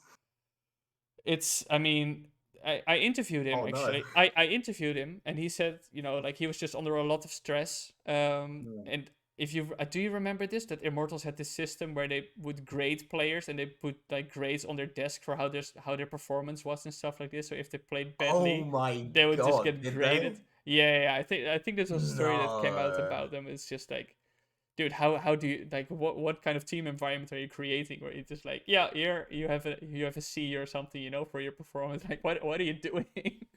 That's not something like how Wow. yeah. So As like a default as well. yeah. That's nuts. And I mean, he didn't speak too openly about it. He just said, like, in the interview, he said, like, yeah, basically on every level you can possibly imagine, things are going shit, so it's, yeah, there was just super rough split. But at the same time, if you look at the past year and a half that he has played, and maybe if you want to be lenient and include his year at Origin as well, I think he was an okay jungler, nothing to stand out. I still think okay, yeah, you can be in LEC. Mm. Um, it's just not high, in what I've seen and what I've spoken about. Maybe when he's playing again with Chachi and Kobe, he will reignite some lost passion that he found, and he will find his Splice Day form again, which you I think say was a bit overrated. How he was Oh on no, Splice. I thought like there were a couple of Splice players I thought that about actually. I remember there was a split where Kobe was treated like the second coming of Christ, and the VTO recent hype reminded me of that. But yeah, Mm, Xerxes I thought was legit just an AFK farmer at that point. I'm not gonna lie. Maybe he isn't anymore, but on Splice there were so many times yeah. where the team on the same side needed him to match, and he would just be like, "Nah, I'm gonna do Krug, see ya." Like, fuck you guys. And then just keep full clearing, and people be like, oh my god, his gold differential at 15 is so insane. Yeah, I know, because the whole place is a dumpster fire. Yeah. What? But Yeah. yeah, they almost always entered mid game off tempo. Hmm. But like, a credit to that Splice, they always had some really creative way to make a pick to like make up for that. Their best games were on these weird comps where they'd study Yeah. their opponents. I remember Finn suffered for that once because Finn would pick Kled, and they did like Gragas Skarner or something like this to try to like counter him Yeah. on top side. It was so funny to watch, actually. I mean, I think that is something that speaks in favor of Xerxes, that he is willing to try out completely random, seemingly random stuff that just. I wouldn't put it on the same level of Whippo, where Whippo just sees, to me, just sometimes sees the matrix and what matchups he can play and will whip out some niche top lane pick. Wonder, surely. Wonder was the king of that. Oh, yeah. I mean, Wonder as well. You know, like, did he play Soraka top or something? Was it him? Wonder did that. Wonder did Janna top.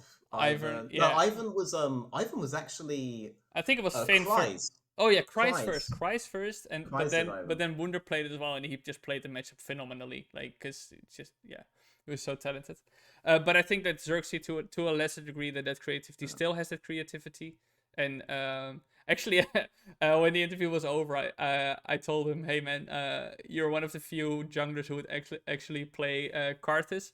I really like Karthus because as a personal player, I don't have hands. So, you know, it's very it's very easy to just spam Q. It's also why Veigar is my favorite mid lane champion, because, you know, just put in a cage and spam your abilities, see what happens.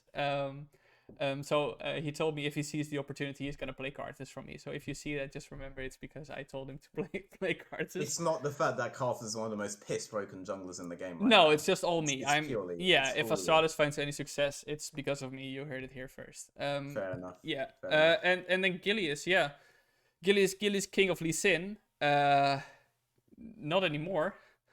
I remember this guy still as a Jarvan 4 one trick. I remember those days. But yeah, his Lee became the famous thing. Yeah. I don't know. It's he's definitely not at the level he was during the Schalke Milko run anymore, where he was this force of positivity that would just find the engagers for his team and lead them that way. Also a bit same what we said with Janax in the top lane. It's just been a bit invisible for me. On SK, so I don't know. It's rough. I mean, I'm not really gonna add anything to Glia's stuff. I don't I can justify my lower tier picks. I don't necessarily like to harp on them and their errors. Like, yes, he's a very binary, one-dimensional jungler, and he almost always has been. We even used to make up memes about how we knew he would gank level 2, then try to gank level 6, and then that's it from him, right? Like, he plays very heavily to one specific side, and he will do the same thing Malwong does, where he tries to wait like 30 seconds for a gank opportunity because he figured there was one there. And now, like, you know, like, fuck it, I'm here, I may as well go for it. Yeah. Like, yeah, I think he's what Malwong looks like if he's not on as good a team as Malwong is on. Though I'm giving Malwong a bit of the benefit of the doubt. By putting him on B there. But yeah, like, I don't want to harp on him. He's a character. Yeah. He'll get insanely pissed no matter what the fuck I say, but whatever. Really interesting. I mean, I quite like Gilius, and I mean, I think we've gotten along, but I think he's this guy always tweets and then deletes. Like, if someone rates him semi-mid or poorly, he tweets about it, then deletes it after 10 minutes. This is just the character. Gilius, don't pussy out. Just leave the tweet up if you do it this time. I mean, right? just leave fully. it up. I mean, at the same time, like, again, if you're gonna get pissed about like just tier lists like this, I mean, you get angry if you want, but just prove us wrong then, right? Just play well and show us that we were wrong. But at the same time, you know, it's credit to Gilius, by the way. Just to clarify, sure, this is one of the only guys who has also trash talked me to my face. Like, we did some major trash talk to each other. He's very good at trash talk. Yeah. I fucking fucking loved it. He was like the only guy. Like, if other people tried to do trash talk at those events, they'd be like, well, you know, yeah, you're not so good either, you know. Haha, yeah, we're just like chilling around and joking. Gilius, no, he's like all in. We need more people. He's like all in. We need more like, people. Yes, boys. We need more people like Gilius in the LEC for sure, because he has a fight. Yes, absolutely. All right, mid lane. Oh my god. Okay, Rika did not deserve to be booted. Yeah, I think he got a hard deal as well. There. So my personal opinion, and I've been really consistent on this, is I think every player deserves 2 consecutive splits on their first team. Yep. I think the first split any player plays, they will never play anywhere near their peak, not even the peak that you saw them play on other teams. Mm-hmm. Because they're getting used to the environment, they're getting used to new pressures, they're getting used to the massive increase in social media. Even if they're saying it doesn't affect them, okay, Mm-hmm. they're kids, it does. Yeah, yeah, They have to get comfortable with you guys and with all of that before they can start playing at their peak. And at every stage of the split, those peaks change, yeah. right? Those pressures change. So they need a full split first, and then they'll start to show you the real them. Caps did that like anyone else. Mm-hmm. The I Rika mean, you saw in Wunder was spring split, notoriously bad in his first split as well. yeah, Yeah. yeah. I mean, if you believe in the scouting that brought Rika in the first split, then you should believe that it is correct and keep him for another split. Yeah, And I mean that was the thing if I not, then talked about as well with Till Werdeman in the interview I did with him. When he said, we brought Reeker in because we thought he could be an LEC, he could be our shot caller in wake of Humanoid, who was the big shot caller on Mad Lions.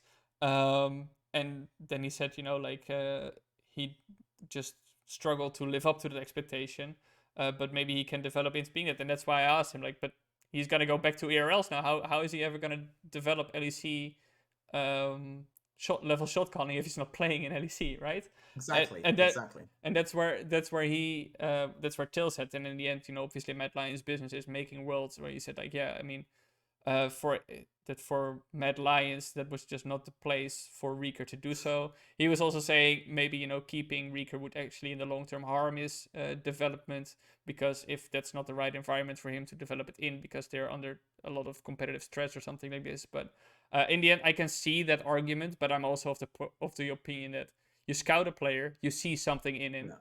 And you've seen historically as well that players after one split play so much better in the second split. Yeah. Yeah. So in the end, I have nothing against Niski. I'm super glad that he is in the LEC. It was absolutely ridiculous that after his last summer split, he didn't get a team in the LEC. That was just ridiculous because he was super good. It was like the second best mid laner in the league or something. That was contract issues, though, right? Yeah, it was. I think Fnatic demanded the Cloud9 buyout didn't on it agree or with the something, buyout price or something for him. Yeah, like the buyout, like we all talk about G2's buyout stuff, right? That definitely impacted their free players off season. Yeah. But Fnatic also did that with Niski. Mm-hmm. We do have to mention that.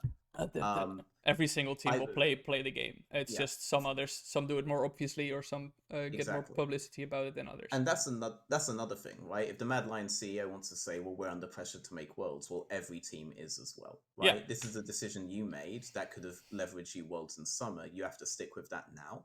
The reason why I think they have to, because obviously people in the comments will be like, they don't have to do anything, actually, it's their business. Yeah. The reason is that you can't deny the dramatic power difference between Rika and Mad Lions.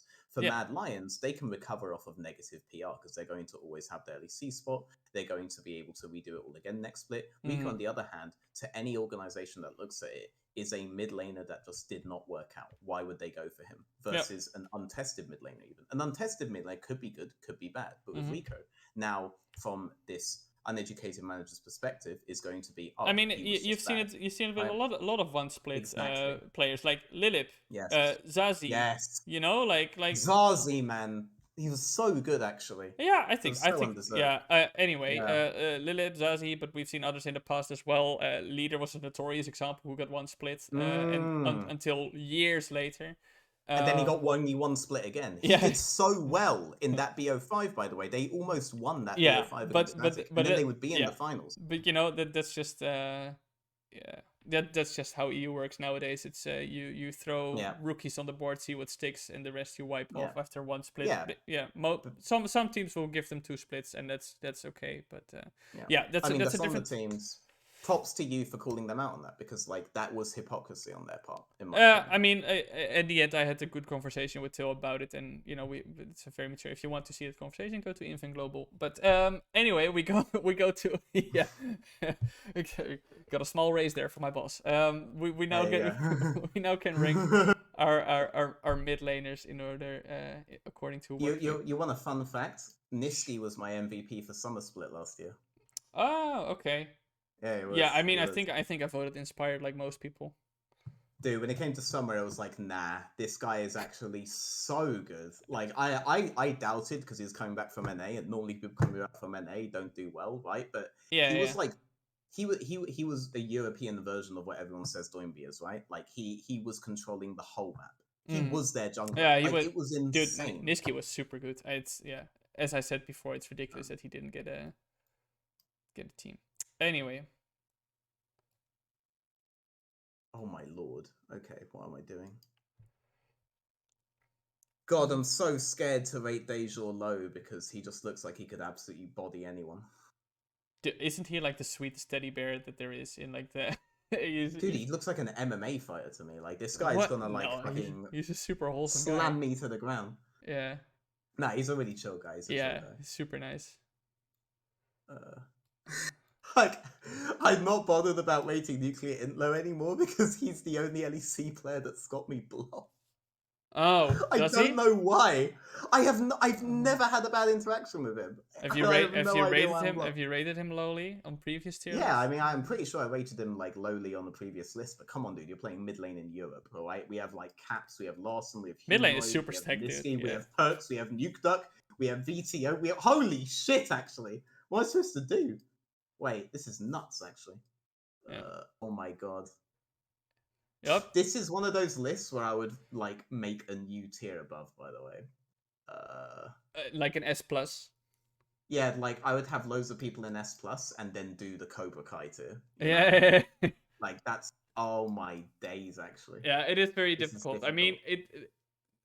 in the end, I'm rating them relative to each other, and it might seem like hard tier. So, like for example, I don't think that maybe an A tier mid laner is on like the same relative level as an A tier jungler would be, if that makes any sense. But maybe I should actually. But it's so good. Holy shit, actually. If you merge Niski and VTO together, you get like the perfect mid. Yeah. Wait, You have to- no joke, by you the have to- way. Yeah. But unironically, alright, so Yeah, okay. maybe if they have a child together, it will be the perfect perfect mid laner. Yeah, if science ever gets to that state, Has science gone too far? No, as sci- science has not gone not gone far far enough. Okay. Oh, this is hard, actually. Eh. Why can't I remember you? Did Perks in playoffs? Why can't I remember you? I mean, Perks was like super solid in the regular split for Vitality. I think. I mean, they only went 9-9, but the games that they won, he was always super solid in. And then in the I mean, not in laning phase. There was some no, ints he had in laning yeah, phase. no, But there was some really good laning phase he had too. yeah, but What's in he general, doing? it was just playing the map. I think he did very well. Found good team fights. So yeah, I don't know. Do you just want to start talking? Yeah, I mean, like, okay, so okay. Oh, we actually The ended up only with the same kind of order for the first three mid laners ish. the I only guess human being on the planet, other than me, of course, who is perfect in every way, who has assessed VTO correctly is is Viteo. VTO Yeah. himself. He's Okay. very critical of himself. Yeah. I wouldn't say he's critical. I say he's completely realistic. He said in an interview that he probably like he thinks that like Larson, Humanoid, Caps, Perks, these guys are better than him, right? Mm-hmm. I'd actually fully agree with that. He also named that you can go back through all the VODs, all the people who'd actually smashed him in lane up to this point. He did not win lane against any of these guys. Mm-hmm. So I swear I'm forgetting No, something about he Perks. won. He won against Perks their first time. Yeah. I very distinctly remember because 'Cause Perks was tweeting, "Let's see what this hype is all about," and then Veteo won, and then Perks tweeted like, "Yeah, I guess the hype Well, was VTO correct." won, but I don't know if like if he beat Perks in the lane, right? So like my thing right now, I think he did, if so I remember correctly. But I yeah, could maybe do something like this, right? yeah. So, but if I do that, then I have to move Niski up, and then it ends. Actually, this doesn't look bad to me. This You doesn't see, look it's bad. super similar to what I have, so it's it's fine with me. I like think. having all of those, and so to clarify for everyone watching, the order within the tiers never means anything to me, right? Mhm. I Okay. don't think you. Otherwise, I would just do a number 1 to 10, and I don't think those work because I think what you actually end up having I mean, you is can like still say different. like this group, and then like much better than this group, and then have to Yeah, with exactly, exactly. yeah Yes, yeah for sure. Like there are tiers of difference for sure. But within those tiers, definitely, like any of them could beat the other one given certain circumstances that benefit their particular yeah. strengths, But right? I mean, still, some players are going to be on the edge of going to a next tier, but For sure, yeah, and yeah, then they're the guys others. that need to prove on one thing, right? Yeah, And then yeah, they but really, then yeah. you would still have an order within a tier ultimately if you break it. It's Yeah, rare though. Those are yeah. like niche, All you right, know. all right. But Like, let's talk about but yeah, the best three yeah. mid laners in EU: Larson, Caps, Ah, Humanoid. I was gonna go on a roll on the VTO, but can I please Oh yeah, allow okay, me, we'll go back to VT. Go ahead, go please, ahead, go like ahead, go ahead. allow Yeah. me to address Okay. this. So, Okay. okay, so I did not buy into the VTO hype. The reason was that he loses lane to everybody else above him here, right, consistently. The Mhm. second reason is that I thought that in a lot of these team fight scenarios, VTO was far from the person who was setting those up. He was capitalizing on it in a way that you could say Marlon was, but he wasn't setting all of them up. There were so many Akali games where I thought this is a really good team fight Misfits have set up, and then VTO comes in almost later on in the fight and is last hitting everybody and getting like a pentakill or something, right? Mhm. Those things will stick in the memory, but a lot of credit doesn't go where I think it should go. I think they have two really big carries. I think maybe you could say VTO is one of them, but I think Neon was a huge carry for that team. Neon I was also impactful, think, yeah. yeah, I also think Schlatten was obviously very independent, but actually Schlatten Mercer, even though Mercer would die a lot of the times doing this because, sorry Mercer, but you do need to work on your hands mechanically, but we'll get into you later. Mhm. Like they were actually very good at being in the right place on the map at the right time in mid game. And even if they would die for the setup, those setups would result in VTO or Neon kills. Neon's positioning was immaculate, right? This was the only actual aggressive AD carry that we saw in the split that was doing the things that I saw Hansama doing in spring that made me really like Hansama. VTO would essentially just have to clean up with his pool in those circumstances. Mhm. In lane, he was not as good a laner as the guys on above him, which is why I was very confident about my rankings going to playoffs. And I had every right to be. Like he already lost lane against him, then he lost lane again. It shouldn't have been a surprise to anyone. And the pool that he plays into them is actually very small. It isn't actually. He does. This guy does not have a wide pool like at all. Like Mhm. it's almost always something like Syndra, Akali, blah blah blah. I mean, you can probably bring up his pool right now. Yeah, yeah. Um, Let me see what he yeah, yeah, played. yeah, I yeah. think he played a lot of different champions And actually. Victor, He played Victor as so in the well. spring split, regular split. He played Silas, Akali, Victor, Yasuo, Sidra, LeBlanc, How Corki. many did he play more than once? He played more than once. LeBlanc, Syndra, Yasuo, Victor, Akali, Silas. LeBlanc, Syndra, Yasuo, Victor, Akali, It's pretty Silas. different. His Yasuo left lots to be desired, and so does Silas. I remember there were some huge ints on his Silas games. No, On the I mean rest of he. them, I that remember he entirely had one speculative. Silas game which they lost, where he was one Yeah, of the redeeming factors. Actually, I think it was against Fnatic maybe. Where maybe the, I'm completely misremembering that particular part on it then, hmm. but I don't recall him being like that might be one of those games where like I go back and look at it and the laning phase isn't Yeah, so hot and the team fights are set up by elsewhere. sure. But I'm open to be wrong on that particular part. I remember his LeBlanc. LeBlanc's a champion that I was forgetting. He's incredibly impactful on as well.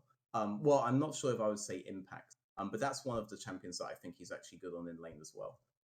What this guy is good at is being very aggressive in those circumstances, but because he normally enters these fights on a delay, he doesn't get so punished on the earlier phases of it. Mm-hmm. And he doesn't necessarily, because that's his big thing in mid late game.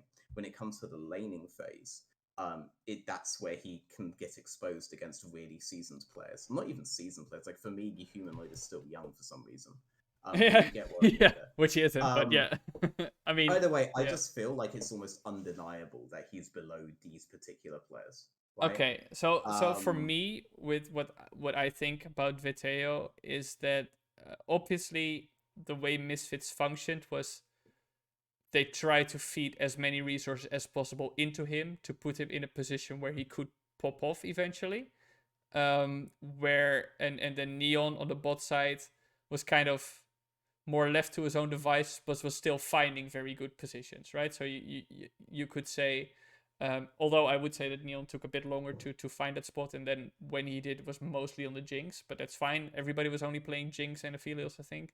So for me, with Veteo, it is that even if even when his laning phase was poor, I still think that the moments in which he was clutch and in which he just completely destroyed like fights and or just found ways for his team to hang on to something to climb back into a game, that was just so impactful for me that that's why I rate him so highly. And I know what you're saying is, he was just there at the right time to I guess deliver the blow. Don't worry, I'm not done. I'm not done. Don't worry about that. Oh my god, how long are we gonna spend on one player? But Oh no, I get to bring in another player for this. We're all okay, good. sure. I But mean, also like, I yeah, think go on, go you on. see a versatile champion pool which his team could bank on. You could he was as you said very aggressive, sometimes perhaps a bit too aggressive, but it would work out for him in so many cases that I just have to give him the credit there. I think he is definitely, if we look at mid lane pool in Europe as a whole, it's definitely not the best mid laner. He had a very good split, and that's what you should acknowledge it as. Like he is a player who had a very good split. But I still think that he's a player who is definitely getting there to be among the players that we now have above him Okay, with his development. let me do the stream special and knock five out the park at once. Okay. Okay, He's fine. worse Fine. than this guy, this guy, this guy. This guy's better in lane. This guy's better I around mean, the map in I early put him game. below Right? them, so that's not something Yeah, no, you're no, no, no. I know, okay. but yeah, but do you want to ask me to talk about them all individually? And we'll be here for like 5 hours, Sure, so I'm gonna sure, knock them all out. sure, sure. The reason these guys are above them, which is what matters, right? Yeah. Not necessarily them individually, but why they are better relative to them. This guy is better in lane. This guy is better at finding early rotations in towards other lanes to accelerate them. And doing that, even if he knows he drops a wave, Yes. staying up in the economy anyway because of the benefit of moving to those Yes. lanes. This guy is far better in lane. This guy is far better, apparently, at shot calling around the map. I had Mm-hmm. no idea this guy had that intangible in the first place, actually. Oh, okay. And this guy has one of the best mid games I've ever seen in European history. He's strong in team fights. He's strong on side lane, and he understands rotational play from side lane in a way that not even Nukeduck does, who I think is king on side lane. Mm-hmm. And this guy fixes his wave states on his own, plays the map very efficiently. Like this guy is basically the jungler of his team. On top of that, and at the same time, I don't think there is a single better mage player than Larson. I think when it comes to like I think the very few people individual, dispute that. Yeah. yeah. Like whereas like this guy loses on those aspects to him. Um, but now here's the thing. I said if you merge this guy and this guy, you end up with a perfect player because we haven't talked about the other really big weakness about. Not only does this guy not necessarily play lane well, Niski doesn't play lane well, okay? But Niski compensates for that by playing the wave well enough relative to what's happening on side lanes and what's happening in jungle. Niski understands how to get these gaps to play the map in a way that is more aggressive than anyone else on that list. Now, I have no idea if that carried through in like North America or whatever, but I know that when he was in Europe on Fnatic, that's what he did. He played map like he was Doinby on crack, and as a result, he had a place on his team, and he impacted the game in a massive way by fixing a lot of holes in Whippo's pathing, because Whippo just pathed straight towards bot. This was the only reason that Adam wasn't killing himself on that split in Fnatic. All right, he understood when he could Mm-hmm. be on those rotations and how to manipulate the wave state for that. If he gave VTO that purpose in early game, then you wouldn't be in those situations where you say VTO can be clutch here because they would never have to be clutch in the first place. They often are because Stratton isn't playing that good a split, right, Mm-hmm. in jungle early, and VTO is definitely not making up for it. Enemy mid can do almost anything they want against VTO, at least if they're on an elite team or are an elite player, right? Whereas Niski understands how to deny those elite players early game, right? Mm-hmm. And set his team up in the best position coming into mid game. Yeah, I mean, so why do you still have him in A then? Because you bring like I also have I have Veteo, Perks, and Niski in A tier, like you do. Why do you have Veteo in A tier then? What do you think is the redeeming quality that he has? Okay, so Nukeduck is somewhat inconsistent in laning phase right now. Mm-hmm. Whereas he is good on side lane, he's good in a very binary manner. Yeah. And And the he is issue actually with that, versatile as well. I know his champion Ocean sometimes got like either memed or like hyped up, but I think last split he was actually a super versatile player as well. he's versatile, but the problem is that when it comes to his side laning, whereas I do love his side laning theory, um, if he doesn't have setup from other players, he won't get the delay needed for him to be on rotation because he wants to maximize his mid lane economy on side before he rotates towards other lanes. And for me, that's an issue with Nuke Duck. Mm-hmm. Whereas VTO will give up those, he'll be on a delay as well, but he won't be on as much of a delay as Nuke Duck, and he won't sometimes make the irresponsible trade in that regard. Okay. So that's why you put I Vitale also, above Nuke Duck, yeah. well, yeah, and I also think that VTO is much earlier in his development than Nuke Duck is, and yet is still not prone to as many issues as Nuke Duck. Yeah. Right? So I think he'll develop better anyway. Yeah, I mean, for me, if I look at the A to B, I think Nuke Duck has just been solid. You know, nothing Yeah. like exceptional, but also nothing where I think like, okay, this dude is consistently griefing. Aside from that Sona game that he Yeah. had, but you know that was just clearly a team decision to let him play Sona mid, where Lussen But just got even the if free it's a farm team on Corki decision, and hit like first tower at 15 minutes, I think. So even if it's a team decision, if Nuke Duck can't actually convince his team that this Sona mid's gonna go poorly here, then you know, like he's yeah, either I not mean, patient. it's There's probably no just some way. scrim data that went wrong or something, whatever, you know. I mean, I kind of know what it was, but like he definitely believed in the Sona mid. Sure. So now let's look at what else is in A tier, right? So Niski has champ pool issues, right? Actually, pretty severe champ pool issues. I love how he plays around the map, but let's be real. If you ban TF and you ban Silas, Niski's already having a hard time.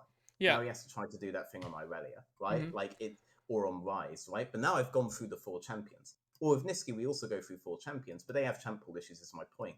He also can't lane worth shit. And I think mechanically, VTO and Teamfights is better than Niski. For sure. Yep. Niski's strength is that early game roaming, Yep. right? And Perks has lost situational awareness. Now, when I say situational awareness, I mean Perk's assessment of the scenario he is in clearly ends up missing 1 or 2 things. Maybe the jungler isn't playing on the side he thinks jungler's playing around. Maybe the wave is actually one wave in the future of what he thinks it is in top lane or something when he makes this play, and he ends up with a visit from the enemy top laner, right? He keeps missing one of these things when he makes a lot of his decisions. What is that a symptom of? That's a symptom of getting fucking old, guys, all right? He's on his way out, Perks, all right? I'm sorry about this, all right? The young boys are coming up, okay? They can already match you. They're developing, all right? Believe the fucking hype, all right, Grandpa? I think... All right? Ocelot kicked you to the fucking curb because he needs that young puss, all right? Like, no. get the fuck out. Jesus. Okay, I think... But it's true though. He is making a lot of mistakes that clearly are remedied. Perks is not in the shape that people love to remember him by, right? I still think that he has that factor that he will step up when his team requires him to, and he also is one of those people who has... I know it's... Maybe people get tired of hearing about it, but the intangibles with Perks are real, where he lifts up his team. And I think that maybe that doesn't speak to him as much as a mid laner per se, but more as a player or as a teammate overall. But the fact that he brings that with him as a mid laner, I think gives him a lot of weight extra. I think Niski, as I said, did we talk about this already? That it was just ridiculous that the guy didn't get picked up last summer. Yeah, I mean, we talked about that. Yeah, we talked about this, and I'm super happy that he's back. As for the lower tier players, you know, like Dajor is super young. He I think he's 18 or 19 or something like this. And last summer split, I think, was his first split even playing as a pro on an ERL team, and then immediately got promoted to LEC by being picked up by Astralis. So it's just not a surprise that he was just struggling for a lot in the split. But yeah, I think with such a young player who has had such a short career span, even though I won't rate him highly now, I still see like, okay, let's see how he's gonna develop in the future. Certes for me, I don't know. For me, I would actually put him as the worst performing mid laner last split. I don't think he did a whole I mean, lot, I was but definitely tempted to move Certus up. up. Yeah, I was tempted to move him up, but the problem is Nuclear does have a really good champ pool, so Mm, I can't do yeah. that. The Certus, I think people kind of like. There were definitely a lot of games where he looked like the only human being on SK Gaming.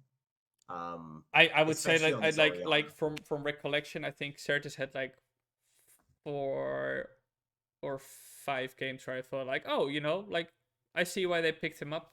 Um, Hmm. but then again, maybe that's all of SK where I thought that because they just as a team were very I mean, when it they comes were to just SK Gaming, struggling a lot. Yeah, were there any players you thought about more than that on? There were so many games where I thought Certus is just getting into by his team at this point because, maybe. especially on most of them are Orianna games. I will say that. Like on Orianna, I thought it was really good. Yeah, Um, yeah, I agree. Azure He is a good surprised me. Orianna player. Azure surprised me a lot. Yeah. And But yeah, yeah, and then nuclear ints. I mean, BDS as a whole was just a shambles as a team, yeah. aside from Syncroft. So All yeah. right, so I'm gonna have to say who my best in the West is out of these three, and Oh yeah, I go ahead. am going to do. I love my boy Humanoid, but it has to be Caps. So I think Caps was the best performing mid laner in Europe in the last 3 weeks of regular season. And if that was Hmm. like the rest of regular season, I would have put him as my best on my tier list before playoffs. Yeah, But but like because in Larson had playoffs, eight good weeks, then yeah.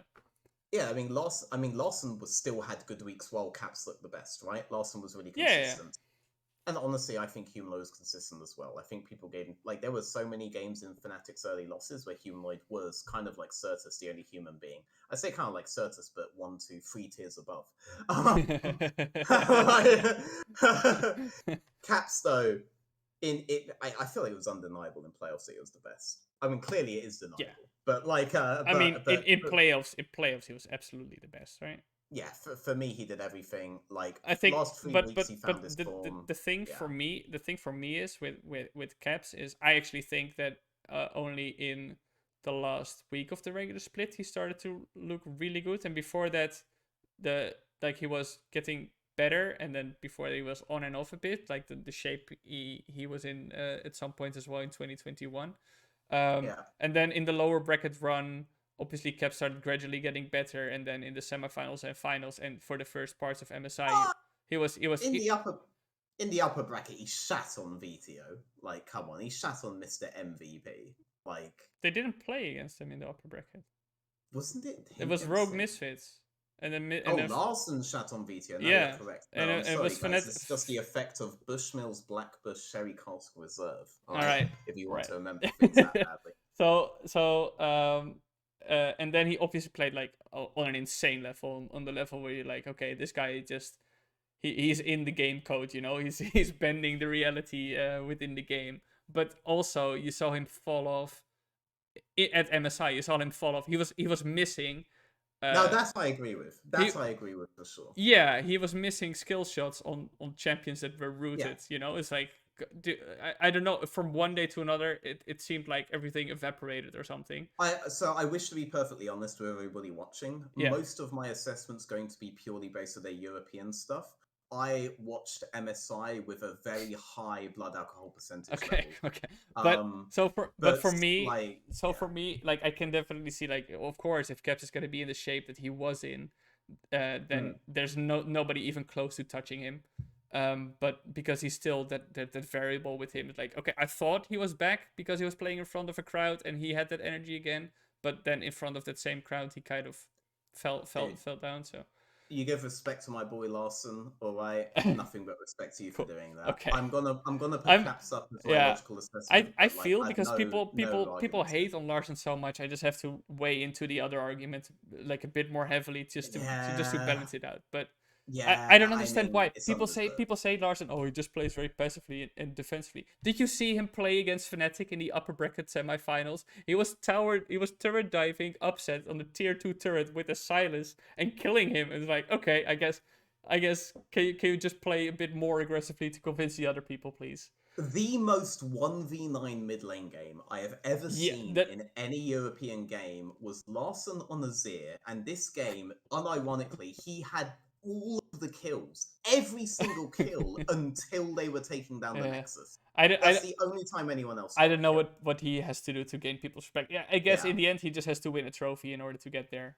Because until that point, maybe people are always gonna. Sometimes it Yeah, gets to that yeah, last. For me, it's always being like Lars and Humanoid are battling it out with Caps to be the best in the yep. West, and it's for me that's probably going to continue as well. I hope so because it's a delight to watch these three in form. It's Oh yeah, absolutely it's oh great. yeah, oh yeah. And I'll remind you guys that your boy here called that Humanoid was going to be the best of those three rookies when they came in initially. All right, I'm going to point that out. It's the Yeah. only one. All right. I don't know. I Right. think I threw out a tweet last year that people still didn't understand his brilliance, and then they won back to Nemesis back. fanboys can Yeah. at me in the All comments. right. Bot laners in the LEC also a pretty stacked role if I look at it across the board. And if you see Tetoncito on veterans list, that's correct. We have Tetoncito here. Flaccott's Duck, obviously. Apparently, it's a meme from his tier list, and I have to get along with it. So, Tetoncito, best in the West. I Facts. I'll have Factual back. statements, Yes. actually. Yeah. I mean, just in general, Fucking love that duck. how that became such a big brand of his is impressive and actually, like, think of player brands. Like, I don't think many players in the LEC have a very good brand for themselves, and then this guy walks in with a duck, and it's one of the best things the LEC has seen in years in terms of player branding. So yeah. Dude, his branding was immense before LEC, and I assume is one of the big reasons why he's Yeah, picked up yeah, for yeah. LEC in the I'm not first saying it place. was bad before LEC, but if you look at the Yeah. LEC and then it's just like this guy comes in with a duck, and it's like, oh, okay, I guess. I This... like business wise, like G2 will never own this aspect, but business wise, I fully understand why they pick up Flackid, right? Like that's actually really convenient for them to have a guy who'd already carved out a unique identity that everyone can relate to, that you can market to families. Like, I mean, why wouldn't you pick him up? This yeah, guy literally lives off his duck and ratios. All right, you can market that to yeah. literally anybody Ratios across to all ratios levels. to Pope. Why Yeah, not? Yeah. yeah. Dude, part of his branding is literally acquiring more branding. Like Yeah. this guy, congrats to you, Flackid. Like you had it made when it comes to that. And honestly, he's genuinely a nice guy. Like he is genuine. Dude, I'm he not is sucking up so. to him for his brand. He's Yeah. genuinely a No, nice guy. he's super sweet. Yeah, he's just super Yeah. wholesome. Yeah, very good I guy. normally, yeah, like normally players like if I'm not rating them SA blah blah blah, like they don't like me. But Flacker's interactions with me were always really really nice, even if I wasn't rating him like super highly like everyone else, you know. So also I Well, I fucking mean, love this guy.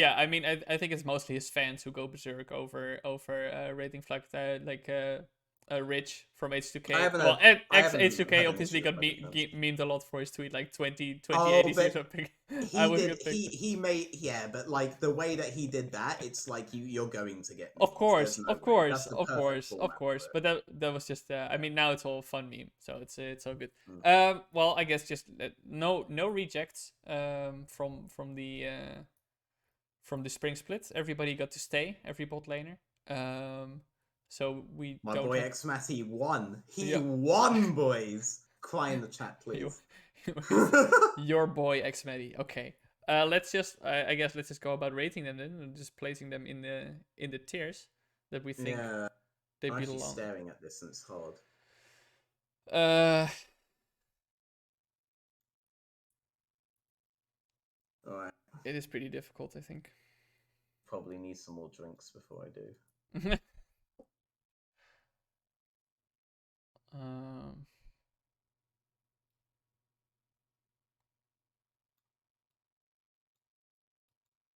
This is Unforgiven, right? Yeah, it is. that is, yeah. Actually, in the LEC Super Fantasy, they have the wrong image of him. If you look at Kadrol's Twitter, you can see that they uploaded a wrong image of a different. Maybe it's a different player. I think there is an Argentinian player who's also named Unforgiven, and they used his image for LEC Super Fantasy and Mad Lions' Unforgiven plays. It's yeah, that is for sure a decision. God, ADC is actually so good right now. Yeah, it's really really good. uh, I think any of these players are bad. Like a D tier on this list is not a D tier on another list. Mm, It tapers off at the upper end. The upper end of mid is better than the upper end of ADC, but yeah, there are no like. I agree. Honestly, I'm of the opinion that you can take like 30 different players in Europe and make them work in the Yeah, LEC. ADC in general is super stacked. So, Yeah. I guess here.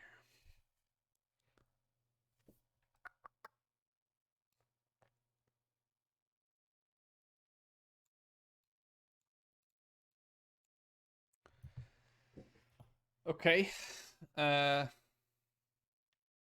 This is what I have, I guess. Plus 36. Well, Tetoncito, as we said, obviously S tier.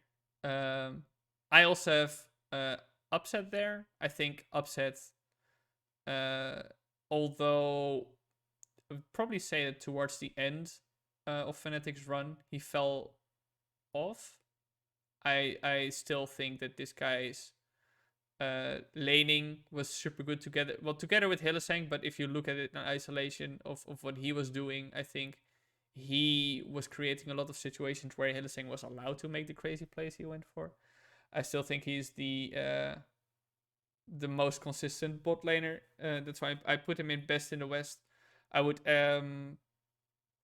probably put him in S tier otherwise as the only player, but I do think the other bot laners are super close to him. I don't think that there is. Well, I mean, as we said, like bot lane is super stacked, so I don't think other bot laners are super far behind him. I just think he edges it out pretty consistently for me in terms of how he plays the lane, and then later uses the advantages that he gained in the team. Whereas if I look at, I mean, Comp and Flacket for me are perfect examples of team building isn't just about sticking insane players in a role. Obviously, they are super good, but it's also about fitting them into a team. And I think Flacket and Comp are doing that super well. Neon held his own super well in Misfits and was one of the driving factors behind them, as we discussed a bit earlier as well.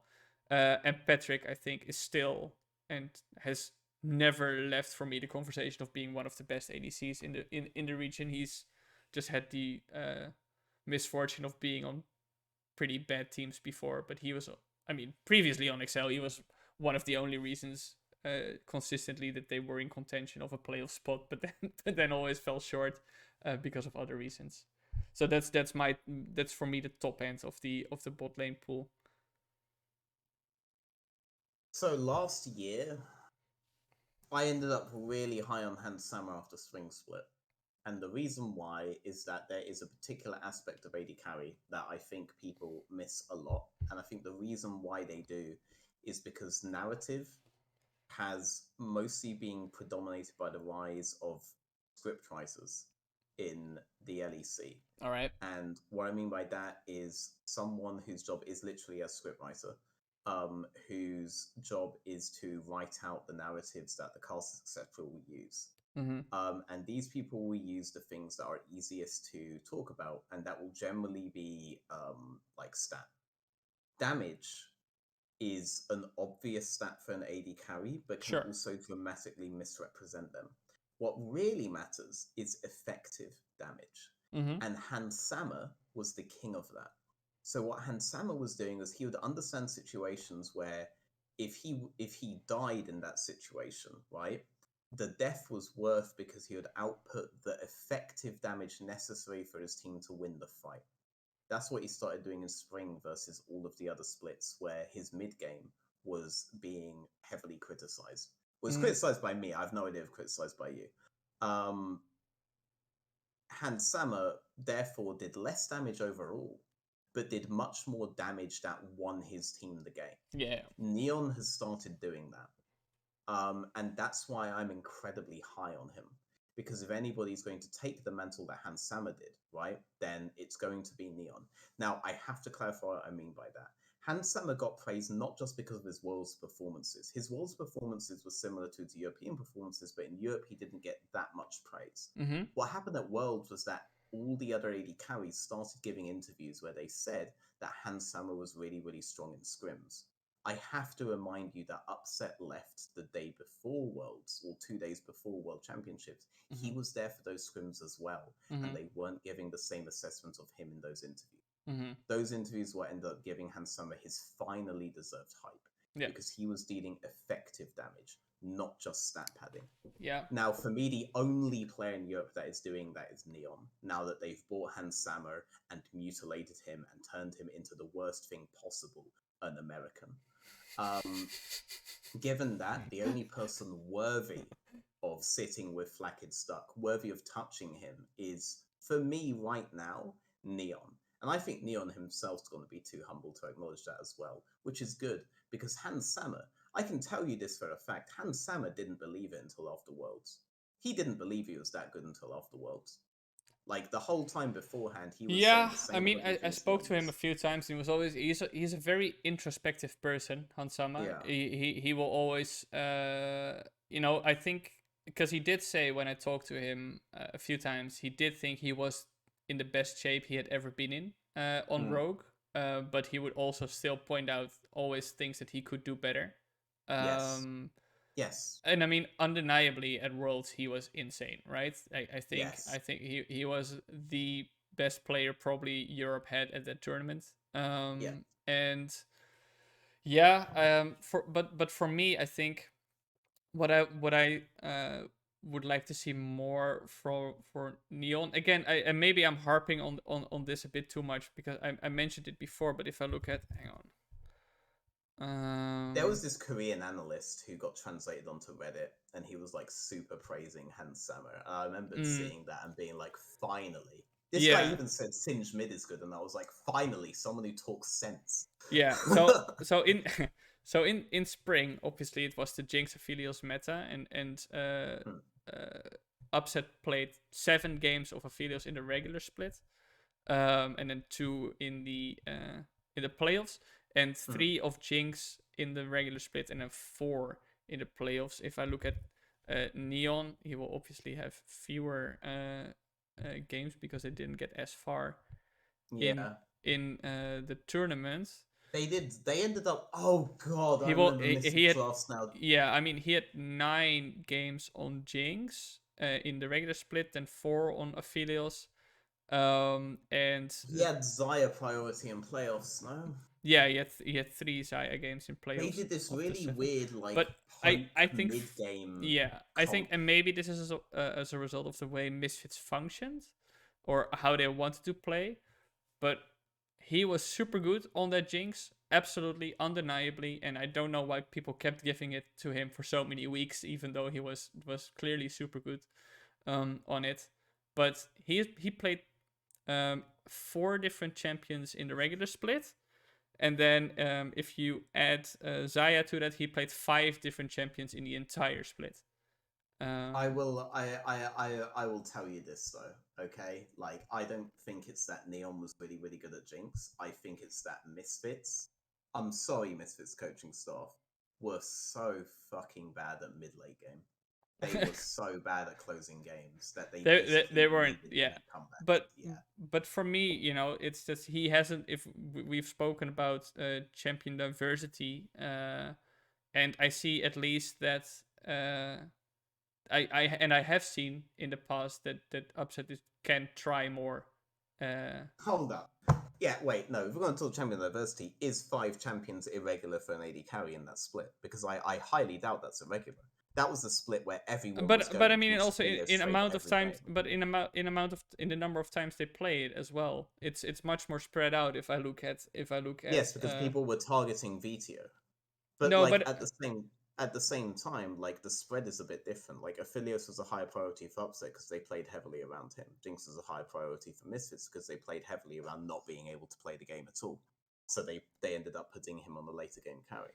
Like, I don't I think know, 5 is but going to also, be. but upset was, I don't know, upset also just felt more effective on the other champions than Neon did. So I like that's why I lean to him I because doubt. I disagree on that entirely. I don't think so. I think upset on any champion he plays needs very heavy priority from his team. Adam suffered for that. Adam didn't get to develop outside of one aspect. The aspect Adam got to develop him was that he actually made plays on first wave crash, on not first wave or third wave crash on top side, but the mm-hmm. first actual crash he gets on top side towards mid section, and understood how to do those kinds of leans. That's what he learned on Fnatic. Yeah. But mostly his development on any other aspect suffered because of the economy he had to give up just to play around upset. That continued loss. They kept having to play those kinds of play styles. I think upset demands a lot from his team to end up with the leads that he does, and that didn't even translate into a split win. That didn't even translate into like a full deep run, as it should have. So I disagree on that point. I don't think he's effective. I think his team always plays heavily around him. There were also things you had to ban from Upset's teammates, like Hylissang's Pike, for example. Like there were a lot of champions they ended up that not. It ended up not being banned that much actually. Against him. But at the same time, yeah. I would also contest again my initial contention. I don't think 5 champions is irregular. This was but I just look at like how often the other like how good the spread is of it as well, and I just spread slightly influenced.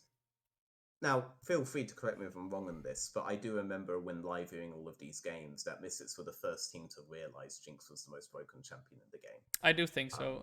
Yeah. Whereas everyone else is going for the Aphelios side of the Aphelios Jinx trade. And then in playoffs, they decided to go with Xayah for no real reason other than they decided why not lose? Like, why not lose? Well, Fnatic also played 3 Xayah games, as many as... but Fnatic can play early mid-game, and Mystics can't. All right. I'm sorry, but you can't.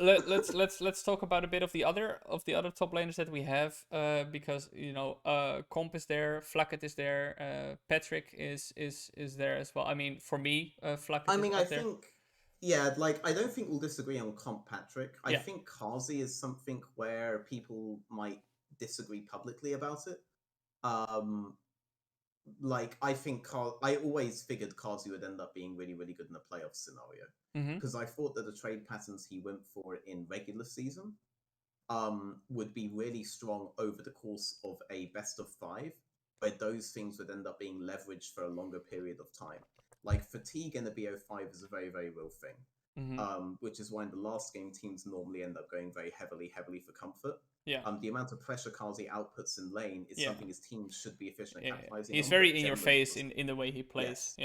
But individually, that would actually matter a lot in a playoffs context, rather than in the BO1 context where his team needs to leverage it, and sometimes Perks would just decide to lose mid, you know? So, so I also think Kazi is actually at best when he's on utility champions. And now stuff like Ashe Senna is really heavily meta, so I actually believe a lot in this being a meta favorable for Kazi. Yeah, I think I know Kazi himself doesn't care too much about regular split, but it's still I can't just ignore how he plays in a regular split. If I look at how he performs, because so that's different. I agree, but I think he was good in regular split. Just his team was bad at capitalizing on what he was doing. I think he was still okay. You know, I have him in B tier. I think he worked much better last year. Obviously, they had a much more coherent team on Mad Lions in what they wanted to do. They were much more in sync. Still solid. I still, I don't know. I definitely think if I look at his performance overall, he would be a tier below the other ones for me. And I don't know. I have Unforgiven with him on the same tier, and that's mostly because I think Unforgiven. Some people are like completely sold on this guy, and I guess he had a few really good games, and he was a rookie that, for what his team was, did pretty solidly. I have a bit of a lower expectation. Not that I think he's bad. I think he is a bot laner who's pretty versatile in what he can play. Obviously, like he has the Carter spot. I just think that he also had a lot of moments where I think, okay, you play more aggressively and more like what a cards he would do it in the face of your opponents, where he didn't, and that might be, I don't know, rookie reservations or something like this. But I would always think that if you are a player who is super aggressive, it's easier to tone that down than to be a player who is not as aggressive and has to increase that, because it's much easier to find out where a line is by dialing back than rather than suddenly having to play more aggressively. Tom, Yes, that's me. brother, let's fist fight to the death where people will actually expect us to fist fight to the death. You have Xmati on D tier. Oh, Why do sure. you believe he is the worst player in AD carry in Europe? Whereas I have him in B tier, Yeah, right? Like we essentially have Unforgiven in a similar spot. Obviously, I have sure. him a bit below Kazi because I see benefits in Kazi's playstyle that in regular season that you don't Sure. necessarily have. But this Xmati ranking, we definitely disagree on, Yeah. right? So I think Xmeti suffered a lot on the team he was, but I also think uh, I he died needlessly quite a few times. I think he failed to have a lot of meaningful impact on his team. Um, yeah, I don't know, man. I'm just not sold on the guy at this point. There were I think there were a few games where I thought, like, off the top of my head, I think he had 3 games where I thought, okay, this is the X-Meti that got picked up, and for this reason. And actually, before the spring split started, I went back to watch K-Corp games, and I thought, wow, okay, I can definitely see why this guy picked up, but I just didn't see that same on BDS. So maybe I'm also biased because of the expectations that I had, but to me, if I look at it overall, he had the fewest games where I thought, okay, this is a guy, this is a bot laner who deserves to be in the LEC, and that's why I put him in D tier, because the others had more of those games. Okay, allow me, Mr. Matthiesen. Okay, Sure. so when it comes to Xmati on Keiko, all right, you had Targamas playing very heavily towards top side. Mm-hmm. Targamas would always be sure to leave Xmati on a good wave for him. All right, Mm-hmm. this was less true in the summer split. But Xmati will be able to hold that wave almost 1v2. Why? Because the enemy bot lane either was not good enough to be able to contest the wave crash 2v1, right? While he was on a champion like Jinx that has very good wave control. Or the enemy support, and this is very critical, simply tried to match Targamas without understanding the wave state on bot. Sure. That's clearly an inferior support that tries to do that, right? Mm-hmm. They leave their AD carry in a threatened scenario where Xmati's safe, but their AD isn't, and they move up, and Xmati now just gets to farm. And then Xmati in team fights is incredibly good because the situational awareness is amazing. Mm-hmm. Okay? Now, they ended up with a setup on BDS where they have to do that because they had Adam top lane. And Adam is a guy who plays only lane believes that scale really well into mid game, then scale off again in late game. Mm-hmm. So teams end up having to play around him. But they had Limit, not Targamas. And Limit did not give a flying fuck about Xmati's wave state. And Xmati was now at a level where enemy support understood, hang on a second, I can just bounce the wave before I go and try to match Limit on middle top side. Mm-hmm. And there were so many scenarios where Limit should have moved back bot and escorted the wave out for Xmati and simply did not. This puts Xmati at an economy disadvantage, or in a situation where he has to die to get the wave state good again overall, right? Mm-hmm. This creates a lot of the initial scenarios where he's doing poorly. Next up, they followed this theory on rotations.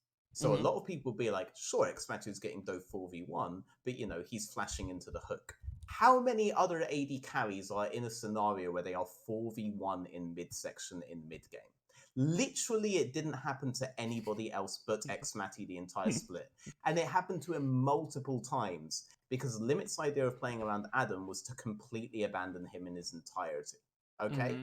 You can't honestly tell me that other AD carries wouldn't get caught in flash on those scenarios because you haven't seen any of them in them because they don't exist for anyone else but Xmati.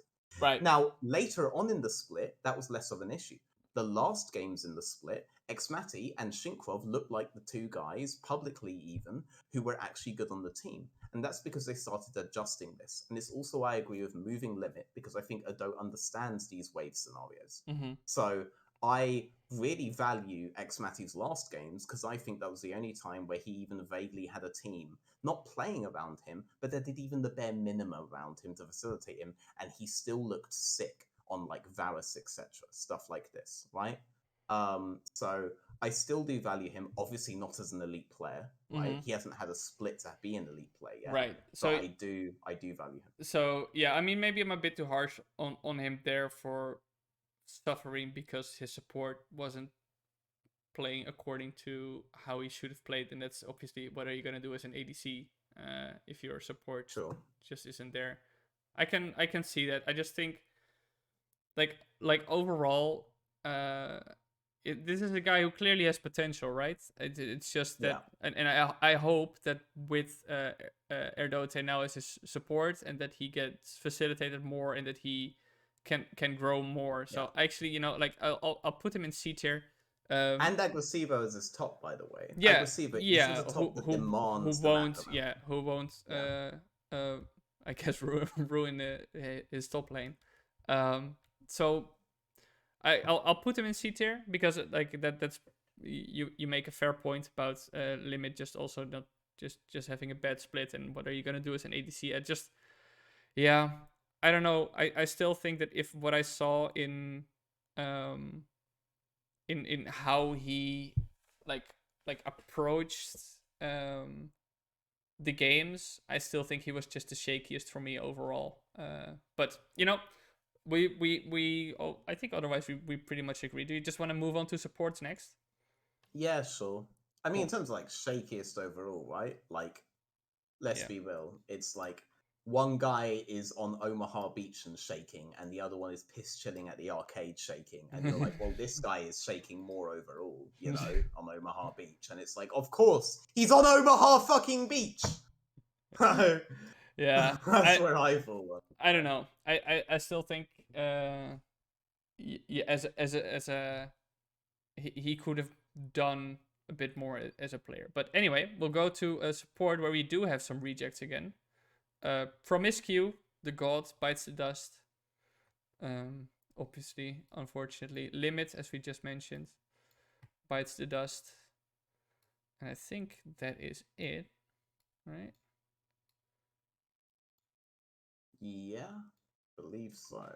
Yeah, so So Promiscue gets benched after having an objectively better split than he had last splits. But yeah, still not very good. He had he was severely underrated. He was always, let's be real, like king average. He was always honest. He was never D tier, C tier. He was always a B tier player. He was never anywhere near as bad as people said. He was very good on pick champions and good on engaged champions. He wasn't good on enchanters because he played them like pick champions. You know. I don't know. So, I genuinely think people hated on him too much, but I do think it was justified to see him bench now. Given how Astralis overall performed, you know, you just need a complete overhaul, and he would definitely be on the cutting block for that, in my opinion. But yeah, I mean, I think they should just like like I like that they moved to Zaya Rakan first because he's so good at Rakan. Like he's very good on pick champions. Genuinely, he's so good on them. he also had a pretty prioritize decent thresh actually in the spring split. So yeah. I mean, pick champions. yeah, This guy can play, and people I think forget that when it comes to like people yeah. just meme him I mean, heavily. You know? he had a few games where he was absolutely insane. Like, was it one game maybe Astralis played where he played absolutely insane on Leona all game and just straight up griefed one team fight as Leona, and they lost the game as a result of it. It's like, no, dude, what are you doing? what? Why are you doing it like this? Really, Hillisang. Yeah, we'll get to. We'll have stuff to talk about for sure then. Yeah. Okay. Well, I mean, just let's get to it. I think first of all, Hillesang had obviously a phenomenal split in the spring split, and he like in the early weeks of Fnatic was the reason that Fnatic won games with fantastic roams, very aggressive playstyle that set his teammates up very well. He preyed very well on teams not having found their synergy and their shape yet, and I think that was like phenomenal. But in general, what I like about Hillesang, and I think that came to fruition so much, in the in the spring splits that this guy sees a 51% chance play, he will always go for it, always. And it just, that's why people sometimes maybe call him a coin flip player, you know, like which side will Hylissang land on, because he goes for these super risky scenarios where it's like, yeah, dude, there's almost as much of a chance that it goes wrong, but because he sees, if this is played perfectly by us, we win this, and he will go for it. I respect that level of brilliance so much. Just that level of commitment and that insight that he has in how he can make the most out of any possible situation. Aside from the guy not having any problems shifting between champions. He was the first one to pick up Renata. He played Zillion as if it was Rakan, just running at enemies and stunning them, and it was fucking crazy to see. I think Was his Renata really that good though? Yeah, he played a super good Renata. Yeah. Especially, I can distinctly remember the first time he played it was really, really good. Actually, Targamas as well. Targamas is really good. Oh, wait, no, okay. I know what I'm going to say to that, yeah. Okay, Continue. So to me, Hylissang is the best. And if I then look at A tier, I think these three players are relatively the same. I wouldn't put them on S tier yet. Obviously, in potential, they're there. Targamas, we saw, like, can play super versatilely as well. But also, like, at MSI, he just completely face planted in that second half. Was hard grieving. Probably the worst player on the lineup. Trimby for me is a super versatile player, but why I have him lower and not S tier is because I think he still struggles a bit with pressure. And Mickey to me is, well, like in shape, he's a super talented player still, but I do think that he needs a bit more time to find his place on Excel and how to work with them. And I think that's something he's slowly doing. And then but he's getting there. It's a team-based thing. Yeah, and how he's fitting into the team as well. And in shape, this guy is easily S tier. He's insane. But yeah, that's for me the A tier and the best in the West. And not Kaiser. I think Kaiser last year, brilliant player, but he was just not finding it consistently in the spring split. Probably was that down to him? Yeah, I think a few times he definitely went for like, I remember he went on a flank. I think it was with Leona. He tried to find something, just literally walked into 3 enemies without any seemingly any communication. Just died. It was either Leona or Rel, but things like this, he still had moments where he was finding those engages as well. He was struggling so much with finding them again. In shape, I fully agree with what you have there as an S tier. I just thought that in the shape he is in now, he's just not there, and I'm finding it hard to see him suddenly getting there with this new lineup. I think with Mad Lions now, if this lineup is going to improve and he's going to find his place more as well, he will get to the A tier. But yeah, I have a hard time seeing him finding the S tier. I do think that actually in the spring split he was having a rough time. Quite many games and just going for plays where there was no follow-up and there would be no follow-up and he would just go in. So that's why I have him B tier. Okay, so actually this probably let's start with talking about Hylissang first then. Sure. So I have given Hylissang MVP in the past. Mm-hmm. I'm very vocally a supporter of him. The big thing for me is that he is basically like Apex Rattle. He is a pick champ player and always has been. Initially, when he came up on Unicorns of Love, he was a fresh Morgana 2-trick. And he is still a pick-based champ player. When it comes to enchanters, it's not it. Like, we saw them try to do like Lulu Zac combos, doesn't really work well with him. Zillion and enchanter or not? Zillion is, but I also kind of disagree. Like, I agree with you that he tries to play it like a pick-based champion, but also think that as a result, he leaves his ADC and mid wide open because of that. I also disagree with the Renata assessment. I think that what was really good about the Renata was the fact that they picked a Renata Viego composition, which facilitated Viego's aggression really, really hard. I actually think in laning phase he struggled on Renata pretty difficult, What? pretty hard He, because because it is a low mobility champion and he was exposed a lot. But they were able to make comebacks in skirmishes on Drake because Renata and Viego combo so well to enable Viego to get to reset points. I think that was a comp thing, basically, not necessarily a Hylissang thing. I think in terms of trying to put Hylissang on champions that aren't pick-based champions, it goes very badly. hmm. That's why they almost had to default to the Braum Tarm dichotomy that they used to have to always default to on him, because on anything else, he would just misengage, so to speak. Well, the thing is that they Um, barely put him on champions that aren't pick-based champions. You know, they yeah, yeah. because he can't function without that. That limits them. That makes him a meta-dependent champion that Let's play. Yeah. isolates his team away from a broad range of playstyles. I don't Now, know. I I still punished other think players for that, you but have I such a gave Hylissang the benefit of the doubt beforehand, and then he got mm. punished for it. Like, Well, he lost. He was basically solo losing their playoffs games. They lost to oh, Rogue because he could not help but make in plays. playoffs he struggled. Yeah. Especially in when when they went on their reverse sweep into 03. He was Yes. he was struggling a lot. His fresh lost them that game. Yeah. Yeah. No. He has to make the pick on Yeah. fresh. I mean, I agree with that, but I think that if I look at these players overall in the games they have played, for me he would still hold up as the best, because in while he definitely fell off in their final 6 games, or like you could even say maybe 8 games of the playoffs, like the games before that he was crucial to their victory. And I agree. I mean, I'm looking at the champions that he played in the split, and it's a lot of pick based champions, right? There is like one Braum in there, there is one Nami game in there, you know, like sure.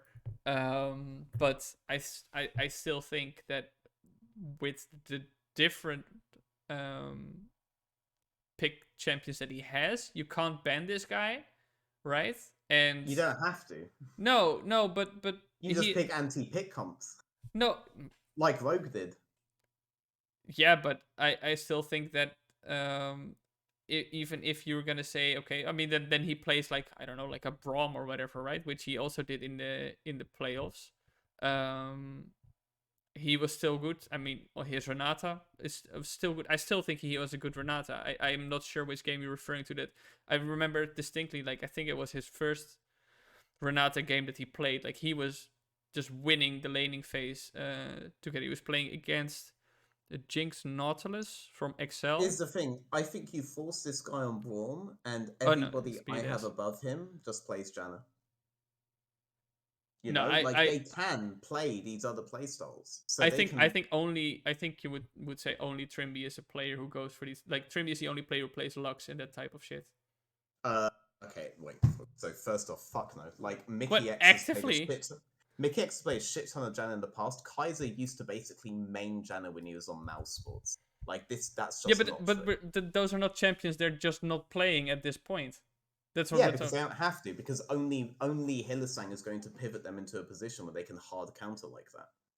They can only control Hylissang. Hylissang's the only guy that has that particular kind of weakness, where they almost have to default to these No, but semi-unkillable champions Trimby is to the make only up for the fact of how he plays. player who will at this point consistently play those different type of No, you champions. are thinking about the fact that Trimby plays shit like Cho'Gath, right? But like these guys are all fully capable of playing those counterpicks because they are actually good at playing enchanted playstyles. So they can counterpick Hylissang if they pivot him onto stuff like But they Tarn and Braum. but no, but what I'm saying is that Trimby is taking like champions of more niche picks. I'm not talking about Cho'Gath. Oh, sure, also Cho'Gath maybe, but he is actually actively playing these enchanters on a super high level. Now, I think Targamas is also very good, and I think Mickey is also very good. But I would say that that I mean I have Trimby in 8 here because he picks them more actively, and the others So have other redeeming qualities. But compared to Hylissang, I think Hylissang's impact as a support player is consistently higher than that of the others. I think Targamas is getting to a point where he's consistently having that, but he's also still a player who sometimes will just fall completely flat, Look, like Hylissang, but Hylissang's average is higher in my opinion. sure. So Rogue didn't win because Trimby was countering Hylissang. Rogue won because Hylissang was offering the game to them. Now, obviously, like, my opinion on Wonder, for example, right, is going to come into question here, right? Like, Hylissang's solo handing the game to them, then maybe he should be lower, etc., blah, blah, or maybe Wonder should be lower overall, blah, blah, blah, blah, blah. But I'm saying that those issues with Hylissang were always there, but for Wonder, they were only there for one series. For Hylissang, you could always pivot the game around Hylissang and find counters of him. And you can find counters of him with everybody that I've ranked above him. They all play the play styles that counter Hylissang very, very comfortably. And Hylissang becomes a liability because of that. And I'm done making excuses for the fact that this guy is a one trick. He is a one note player. He really is. And there are metas where it's really good that he's a one note player. But let's be real. Hylissang's MVP split, where I gave him MVP, he was only able to do because Reckless was literally 1v2ing bot lane and maintaining a good wave state while he took over the map. Yes, he can take over the map in those states, but it requires an AD carry who can be that good relative to everybody else. And I'm done making excuses for that. He is the reason why Fnatic did not win the split. That's why I can't give him SOS+. Makex plays a broader champion pool than him and understands the map at least as well as he does. Kaiser understands the map at least as well as he does. In fact, Kaiser's map understanding is the reason why Mad Lions have won any splits at all. He understood where Inspired was going bad and punished him for that when they reverse swept Rogue. Right? And Targamas plays pick-based champions the same pool that Hylissang does, and plays enchanters, etc. as well, and understands the map as well as everyone below him, and is mechanically better than them at this point in time. He is more efficient about it at this point in time, and he demonstrated with Flakkid that he can also play fasting bot to take over the map around top side and play heavily on the 2v2 for bot side as well, as they showed in the losers bracket. So for me, he's the most complete player. And that's why I have to give him best in the West. Mm-hmm. Yeah. Hylissang doesn't have any of the advantages I just named for everyone above him. I think for me it's what I said before is that I think because Hylissang will just in the individual traits he just sees the opportunities to how to make a play work, and it won't always work, but I still think like just that level of play that is there, and when they were on, like, Fnatic had that insane win streak when they were like touching Rogue in the standings, like it's just seeing him going for those moments. I guess it's just what you value a bit more, I guess, in the player. But I mean, on the night, like, I guess I'll say that it's incidental if he sees those. I think he just goes for those, whether it's good or bad. You know? No, and in those games, it was good because of factors outside of him. That's my opinion. Obviously, you disagree with that. Yeah, but yeah, but my framework also accounts for how he was able to solo these so we've kind of discussed, I guess, the top part. Mostly you have Trimby significantly lower, actually. Or well. Oh yeah, sure. Like, so the reason I've B tier instead of A tier, but yeah. So I think Trimby's played with two of the best AD carries Europe's ever seen. I actually think Comp's really fucking good and always did. I had no idea why he wasn't playing another split. Yeah, agreed. Glad that Rogue picked him up. Obviously, I think Rogue should have picked up someone like Jack Spectre instead, but, you know, Comp is actually a good player. 20 ADCs I would have picked up before Comp, Jack Spectre. Well, no, there's not... To clarify, 20 ADCs do not exist that are better than Comp, right? Comp's a very, very fucking good player. But Trimby, whereas he was able to do things in the 2v2 with these very good AD carries that open up windows for you that other AD carries just won't. When it came to transitioning from early to mid game, so after taking out tier 1 turret and trying to bounce tier 2, he would frequently overextend and give the opponents the window they needed to try to make comebacks. Right. If Rogue had any difficulty closing, you can bet your ass that Trimby was a major part of why they're difficulty closing. In fact, I'm very confident to say to anyone watching, if they go to find any game of Rogues that lasted over 25 minutes, you will find that Trimby is the guy that got picked to extend that game. I'm very confident on that. And that's why I have to rate him lower than that. No. Loses I it when it remember comes in to the second games. half when Rogue started losing games, it actually quite a few times it was Malrang who got picked off. In If so, that makes my jungle pick even Yeah. better. So by all means, go and check because it'll either be Marwang or Trimby, in which case, oh my lord, I've nailed it. All right, we've but discussed yeah. what we each expect from him, but that's fine. But actually, yeah, I have a higher opinion of Trimby because I think I mean I said that before. I think he's super versatile and not scared to whip that out even if the situation is maybe a bit more niche. He'll try it and he'll generally be pretty solid on it, and that I value really highly because he just goes for it and he's pretty good. I think bottom part of the support list. Now you have Erdote rated. I haven't seen much on him. So how do you think like that bottom part then of Labrov and Mursa and Treats? I was actually pretty disappointed in Treats the past split because when he came back to EU, like he was solid, you know, like he had that. I disagree on that actually. I mean, So, he definitely wasn't C tier. well, I Okay, somewhat disagree on that. you So agree with this? Well, sure. I'll explain why. So obviously, people know I've been friends with Tinks for years.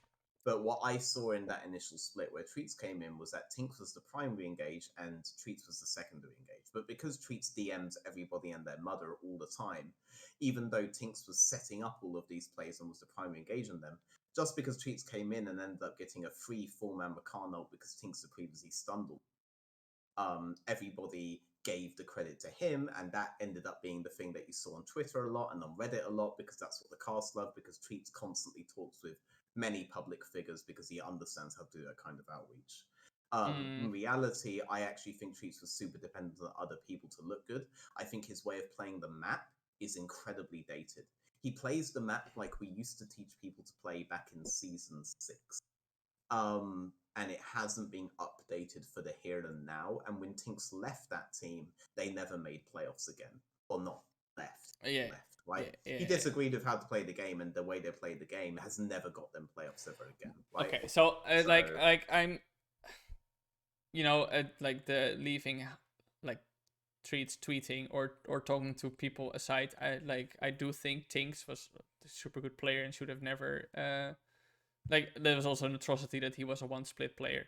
But that That was an aside, atrocity. yeah, absolutely. I Um, obviously recommended Tinks to the agency as well, just to clarify. Also, just to, I mean, yeah, I mean, you laugh. I yeah, do think it's important to just be transparent. I also sure, recommended Mercer to the agency, sure, so sure. just to clarify that. But I think Treats. I mean, SK as a whole. You know, we've spoken about them. Okay, but who stood out on SK? Well, no, nobody really, right? They had a really rough time. Um, I think I put him on the same tier for me as Labrov. I think Labrov last split on last summer split on Vitality was massively underrated. I maybe because Vitality struggled as a team, but I think he was actually pretty solid as a support player. This split, I don't know. I just haven't seen him make much of an impact at all. Yeah, I agree. Even though he's playing with his buddy Karji again, and they wanted to play together, and okay, well, where's the magic, guys? Well, kind of. I Where's it mean, gonna happen? there were definitely I can remember instances where he was really good.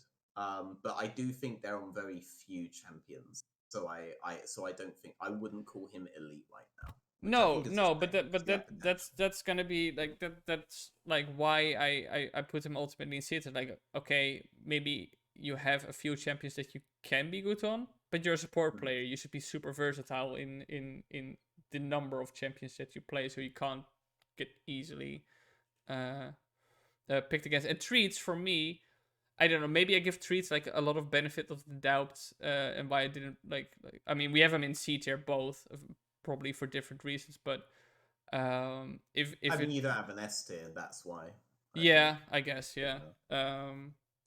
So yeah, for me, Mursa. I don't know. Like he's a rookie. I just think he had a pretty tough time overall. What I like about Mercer is the position he is in on the map, in my opinion, is the completely correct position to be in. And Mm. then there will be like But the execution for me yeah, faltered. the execution of the engage will be like a couple of seconds too early, but it will still be enough for his team to get the advantage in that scenario.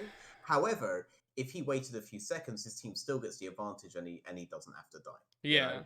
So there's that aspect, right? So That's why I I will can't rate him say like higher. if he sees it or like miss it, like I think he was for me the worst performing support player probably. Support is also actually pretty stacked if I look at it overall. It's a pretty solid solid lineup we have there. Um, Yeah. but relative to each other, I would say of the people who are also gonna be in the summer split, because he was better than Promiscu and Limit.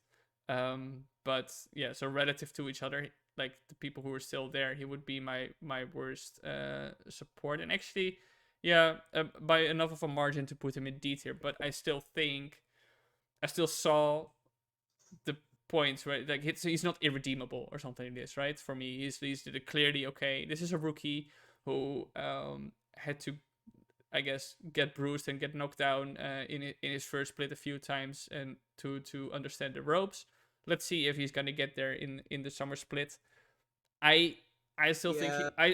I think with him, for me at this point, I'm looking at him. This is a player who for me needs quite some time to get to a level where he will be consistently considered for an LEC position, and he needs the right environment to do so. And I'm not sure if he's gonna get the time and the environment to get there. I Um, think he's a few seconds away from being a really good player. And I okay. think it's generally quite easy to coach him to that area.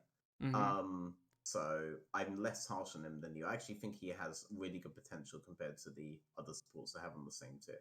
I love Lavrov, but like he's had multiple splits at this point, and there was only one of them where I think he was truly S tier. Yeah. And Last otherwise summer split probably, right? I Or can't remember which one it was. I'm not gonna lie. The it Bushmill was show yeah. class I kind of mean it was overwhelms. overall just really good. um, Um. Adote is a guy who's been a long time coming. Oh yeah. Yeah, Yeah, so relative to the others, you have him in B tier now, so like he's obviously gonna be new yeah. phase. Yeah, I mean, I generally don't rate rookies higher than B tier unless Targamas was an exception to that. I put him straight into S tier in spring. But he was just like there. It was bullshit. This guy wasn't in LEC earlier. Yeah, it's kind of. Adote understands the map and understands lane very well for a support. He should have been here earlier. Fun fact, like he could have transferred off of Giants, but the buyout was something that LEC teams weren't willing necessarily to pay. So he definitely could have moved in earlier on. I'm not even sure if he's aware of that actually. So the Bushmills may have screwed me for a bit, but he's definitely a player that's had interest before, and I think he's a player who's been a long time coming. He's one of like the top 5 supports that I've been constantly saying deserve a shot up in towards ADC. I'm very confident that after a split, I'll be moving him up towards A tier. He's Mhm. definitely very good for Xmati, who previously I've said, he had a support, didn't necessarily understand the wave timings on bot. I have Yeah. no doubt that Adote will understand that he has to fix bot before he makes those plays in the other areas, and he knows how to do that. Yeah. So I'll probably move him at some point. At least I hope so. And I think it's a very good pickup for BDS. Okay. I'm excited to see it. In general, Yeah. with BDS, I I like the vision that Grab shared for the team. This is a team that's gonna grow, and whatever. And obviously, Limit and Adam aren't exactly like one split tiers because they have played before. So, replacing them mid season if you think it's an improvement, well, go for it. And as we discussed as well, yeah, I'm sorry to those guys, but you just had a very bad split, so it's I probably mean, can I talk about the elephant in the room? elephant in the room. Jong-hoon as the new support for Astralis. Is that? Oh, that's not the elephant in the room. So Jong Hoon, I'm sorry, like if you're watching, like I haven't watched, I don't watch Korea, so I can't assess you at all. Sure, Like I don't know how good you are. You may be amazing, and I have no clue. The sure. elephant in the room for me is the treatment of Limit. All So right, I yeah, sure. didn't agree Go with ahead about yeah, it. I mean, I didn't agree with a lot of the in-game plays that Limit made last split. Mm-hmm. Absolutely nothing justifies the situation Limit is in now. I think it's Sure. absolutely So obscene so that any for organization people who believes Limit's don't their know about the latest. situation, let's just recap it very quickly. Sure. BDS had a boot camp in South Korea where they went with their academy team and their LEC team. They scrimmed a lot. They tried out a lot. So they tried a lot of different compositions to see what do we want to do. They realized, okay, we want to move Limit to our academy team. But unfortunately for them, they already would have Adam there, who counts as a veteran in the ERL system. They would have Crownshot there, who counts as a veteran in the ERL system, and then they would also have Limit there, who would be a veteran in the ERL system. And you can't have 3 veterans in your academy lineup according to the rules. So that's where Limit ended up being teamless because it was late into the season. Yeah. BDS couldn't find him a team and had to kind of hastily buy a new support player for their academy lineup. And it's not what you want to see for a player because I mean in the end, Limit's yeah, Limit's a great guy yeah. with potential, by the way. I mean, we've seen his potential in the past. He has had good Yeah. splits, you know, and But I do have to, he deserves a team. And for he, sure. on top of that, he is a super nice guy, which from a purely competitive side shouldn't weigh in if whether or not somebody gets a team. But it just makes it feel extra shit Yeah. that somebody like him doesn't find a team. Yeah, I mean, I do have to say, how good you are at the game should not factor into this particular aspect anyway. But like, no player deserves to be dropped from an organization. I mean, maybe some players an absolute human being does, but that's definitely not Limit. Where it's impossible for them to grab a job. Like the point where Limit was dropped, like make no mistake, teams had already locked their lineups before that point. He was not going to grab a team outside of some Div 3 in a random region, right? It's just not happening at that point. Like it becomes a miracle. Yeah.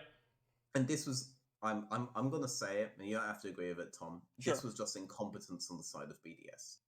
So I'll just say the info that I have, like I'll just straight up say this, and you don't necessarily have to endorse this if you don't want to. The info that I have is that they literally were unaware of this particular rule when it comes to the ERLs, where they can't have X amount of like LEC veterans until media day.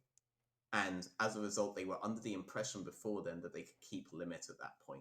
That's incompetence. And that's incompetence that Limit now has to suffer for, and not them. And I personally think that that's completely disgusting. Limit deserved every opportunity that he could get. He's a great guy, and no player deserves that kind of a treatment. Orgs should hold themselves to a much higher standard than that.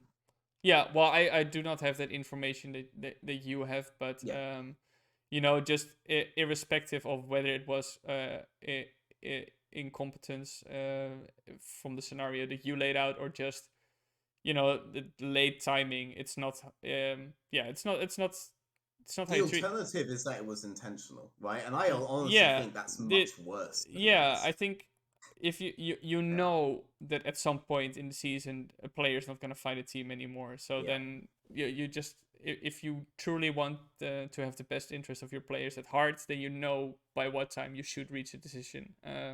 So then, it's not how you should treat players, in my opinion, as well. I share that sentiment regardless of what circumstances they were under. But I also do think that Limit is going to be able to find a team again in the next off season because he's just he's too good not to have a team, at least in the ARL, right? Like let's be real about that. So if he doesn't, this has to be the only reason why. Like this guy deserves a team. He would. I mean, but he will. He would absolutely will. But I think that rounds up, I guess, our tier list episode. We were aiming for I guess 2.5 hours. We ended up now. I think post edit it will be maybe closer to 2 hours and 40 minutes, something like this.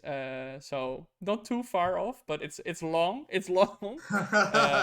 Definitely, probably longer than our future episodes are gonna be. Because Jesus Christ, yeah. I mean, I don't, because I don't have any long hair, but you do, so I definitely do understand why people would say that to you much more. But yeah, so that's our first episode. It was probably pretty long-winded in some parts, but if you stuck through with it, thank you very much for doing so. I hope we provided you at least with some food for thought in how you For are sure. gonna be looking at the players. Even if Veteran and I do not always agree on every player, at least I hope you can understand the arguments and find something in there. Mm. Our future episodes, as I said, I hope they won't be as long because what we're gonna be doing is just looking at the games that were played over the weekend and just discuss them. I highly doubt that we'll be discussing every single game that was played because some of the games, yeah, probably won't be as relevant or interesting to talk about. But we'll see about that as it goes. As I said at the start, this is a show that's just in development. We're gonna see where it goes and how it goes, and yeah, we hope that you stay with us for the ride. Veteran, any closing sentiments, any closing thoughts from you? Mm. I mean, I don't think there's any like truly terrible play in Europe. Like, even if I end up rating play on the low end, I still think they're incredibly good at the game, Yeah, right? yeah. Um, I think the LEC in general, I'll echo the sentiment, has a bit of a luxury problem in terms of the talent it can pick from. for sure, Uh, especially when it comes to the mid and ADC roles. yeah, I think we're incredibly gifted in those areas. yeah, yeah. Also, if anyone in the chat has a suggestion, I don't want to have Bushmills Black Bush Oh Cherry my god. Cask Edition every single week. If you have a whiskey suggestion, please do let me know in the chat. I will consider it for the next round. Yeah. For me, the suggestions are mostly about balms and salves that grow your hair. As you can see, I have different issues than not having alcohol. I actually have quite some here that I have not touched in quite a while. But maybe, Mate, yeah. Tom, I'm gonna be honest with you, Oh okay? god, oh god. Is this You how? pull it off. Yeah. You pull it off so well. All Oh, right? You're a thanks. very handsome man. You Okay? see, at the end of almost 3 hours of recording, if we include rehearsals, it would probably be closer to 4 hours, where we wasted quite some time together. It's all together in a beautiful bromance. But all right, thank you very much for joining. We'll see you guys again next week, where we'll be discussing the very first week of the LEC Spring Split, Summer Split, Summer Split. That was a beautiful way I'm the one that's to drinking, dude, not you. yeah. I'm just I'm kind of flustered now that you told me that I'm pulling it off. Oh. See, that's just Oh. I whew. think it's the hair, you know? Yeah, it's definitely you charming beast. We'll close it off here. Thank you very much for watching, and we'll see you guys next week.